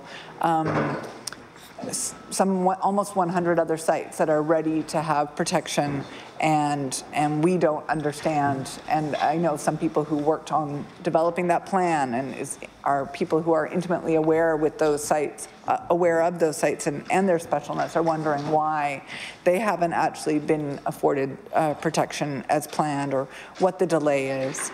And also this government, I think, in the contradiction, perhaps, in this government stance that is most problematic to me is the advocacy that we've seen from the Premier in particular for oil and gas drilling to be allowed in marine protected areas, and allowing deep sea exploration to go ahead without a capping stack close enough.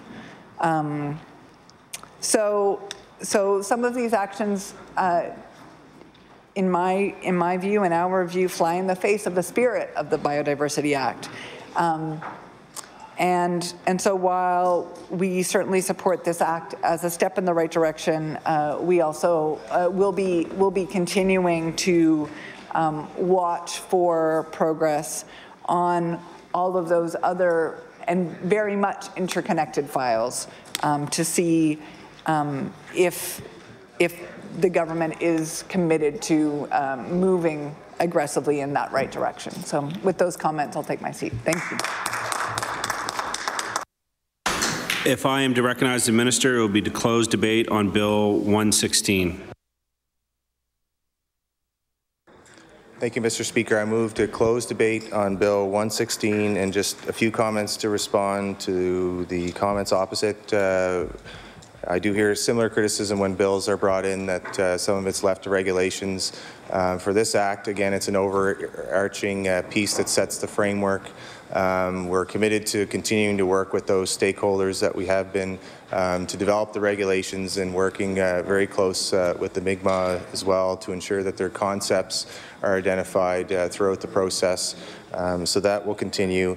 And just comments on our support. I won't dive into another portfolio in terms of oil and gas, but this government really believes in a balanced approach in terms of how we grow the economy. The green economy is absolutely important and will be continuing to be a growth segment for our province, but we also acknowledge that the province and the country, a big part of its economy is developing natural resources. So really different legislation and being a good regulator means that we're doing that in a sustainable manner as we move as a transition to a cleaner economy.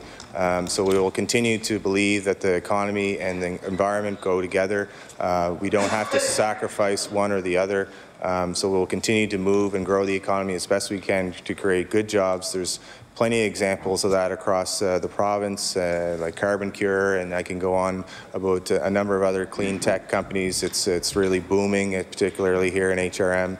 But I just want to add those comments and where we see it, and then I look forward to hearing from Nova Scotians as we move forward to the law amendments. Thank you, Mr. Speaker.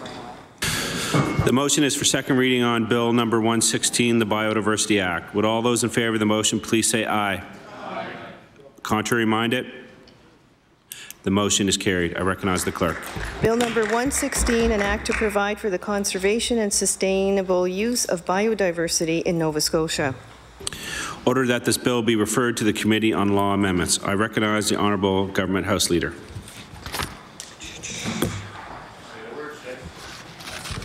Thank you, Mr. Speaker. That concludes the government business for today. Mr. Speaker, I appreciate the bill coverage and the third readings today and the work of our colleagues on all sides of the House.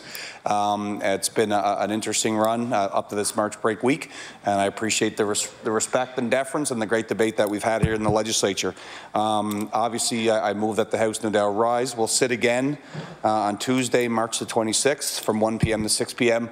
Obviously, with that being the provincial budget day, that will be part of the agenda, and then in terms of second and third readings, we'll figure it out as we get closer, but the order paper will reflect what's remaining, and we'll talk about the business when we return back on the 26th. So with that, I wish everyone a safe March break home in the constituencies, all the best with their families and friends, and I look forward to seeing everyone back here for Budget Day on the 26th. Thank you. The motion is that the House rise to meet again on Tuesday, March 26th, between the hours of 1 p.m. and 6 p.m. Would those in favor of the motion please say aye? Aye. Contrary minded? The motion is carried. We stand adjourned.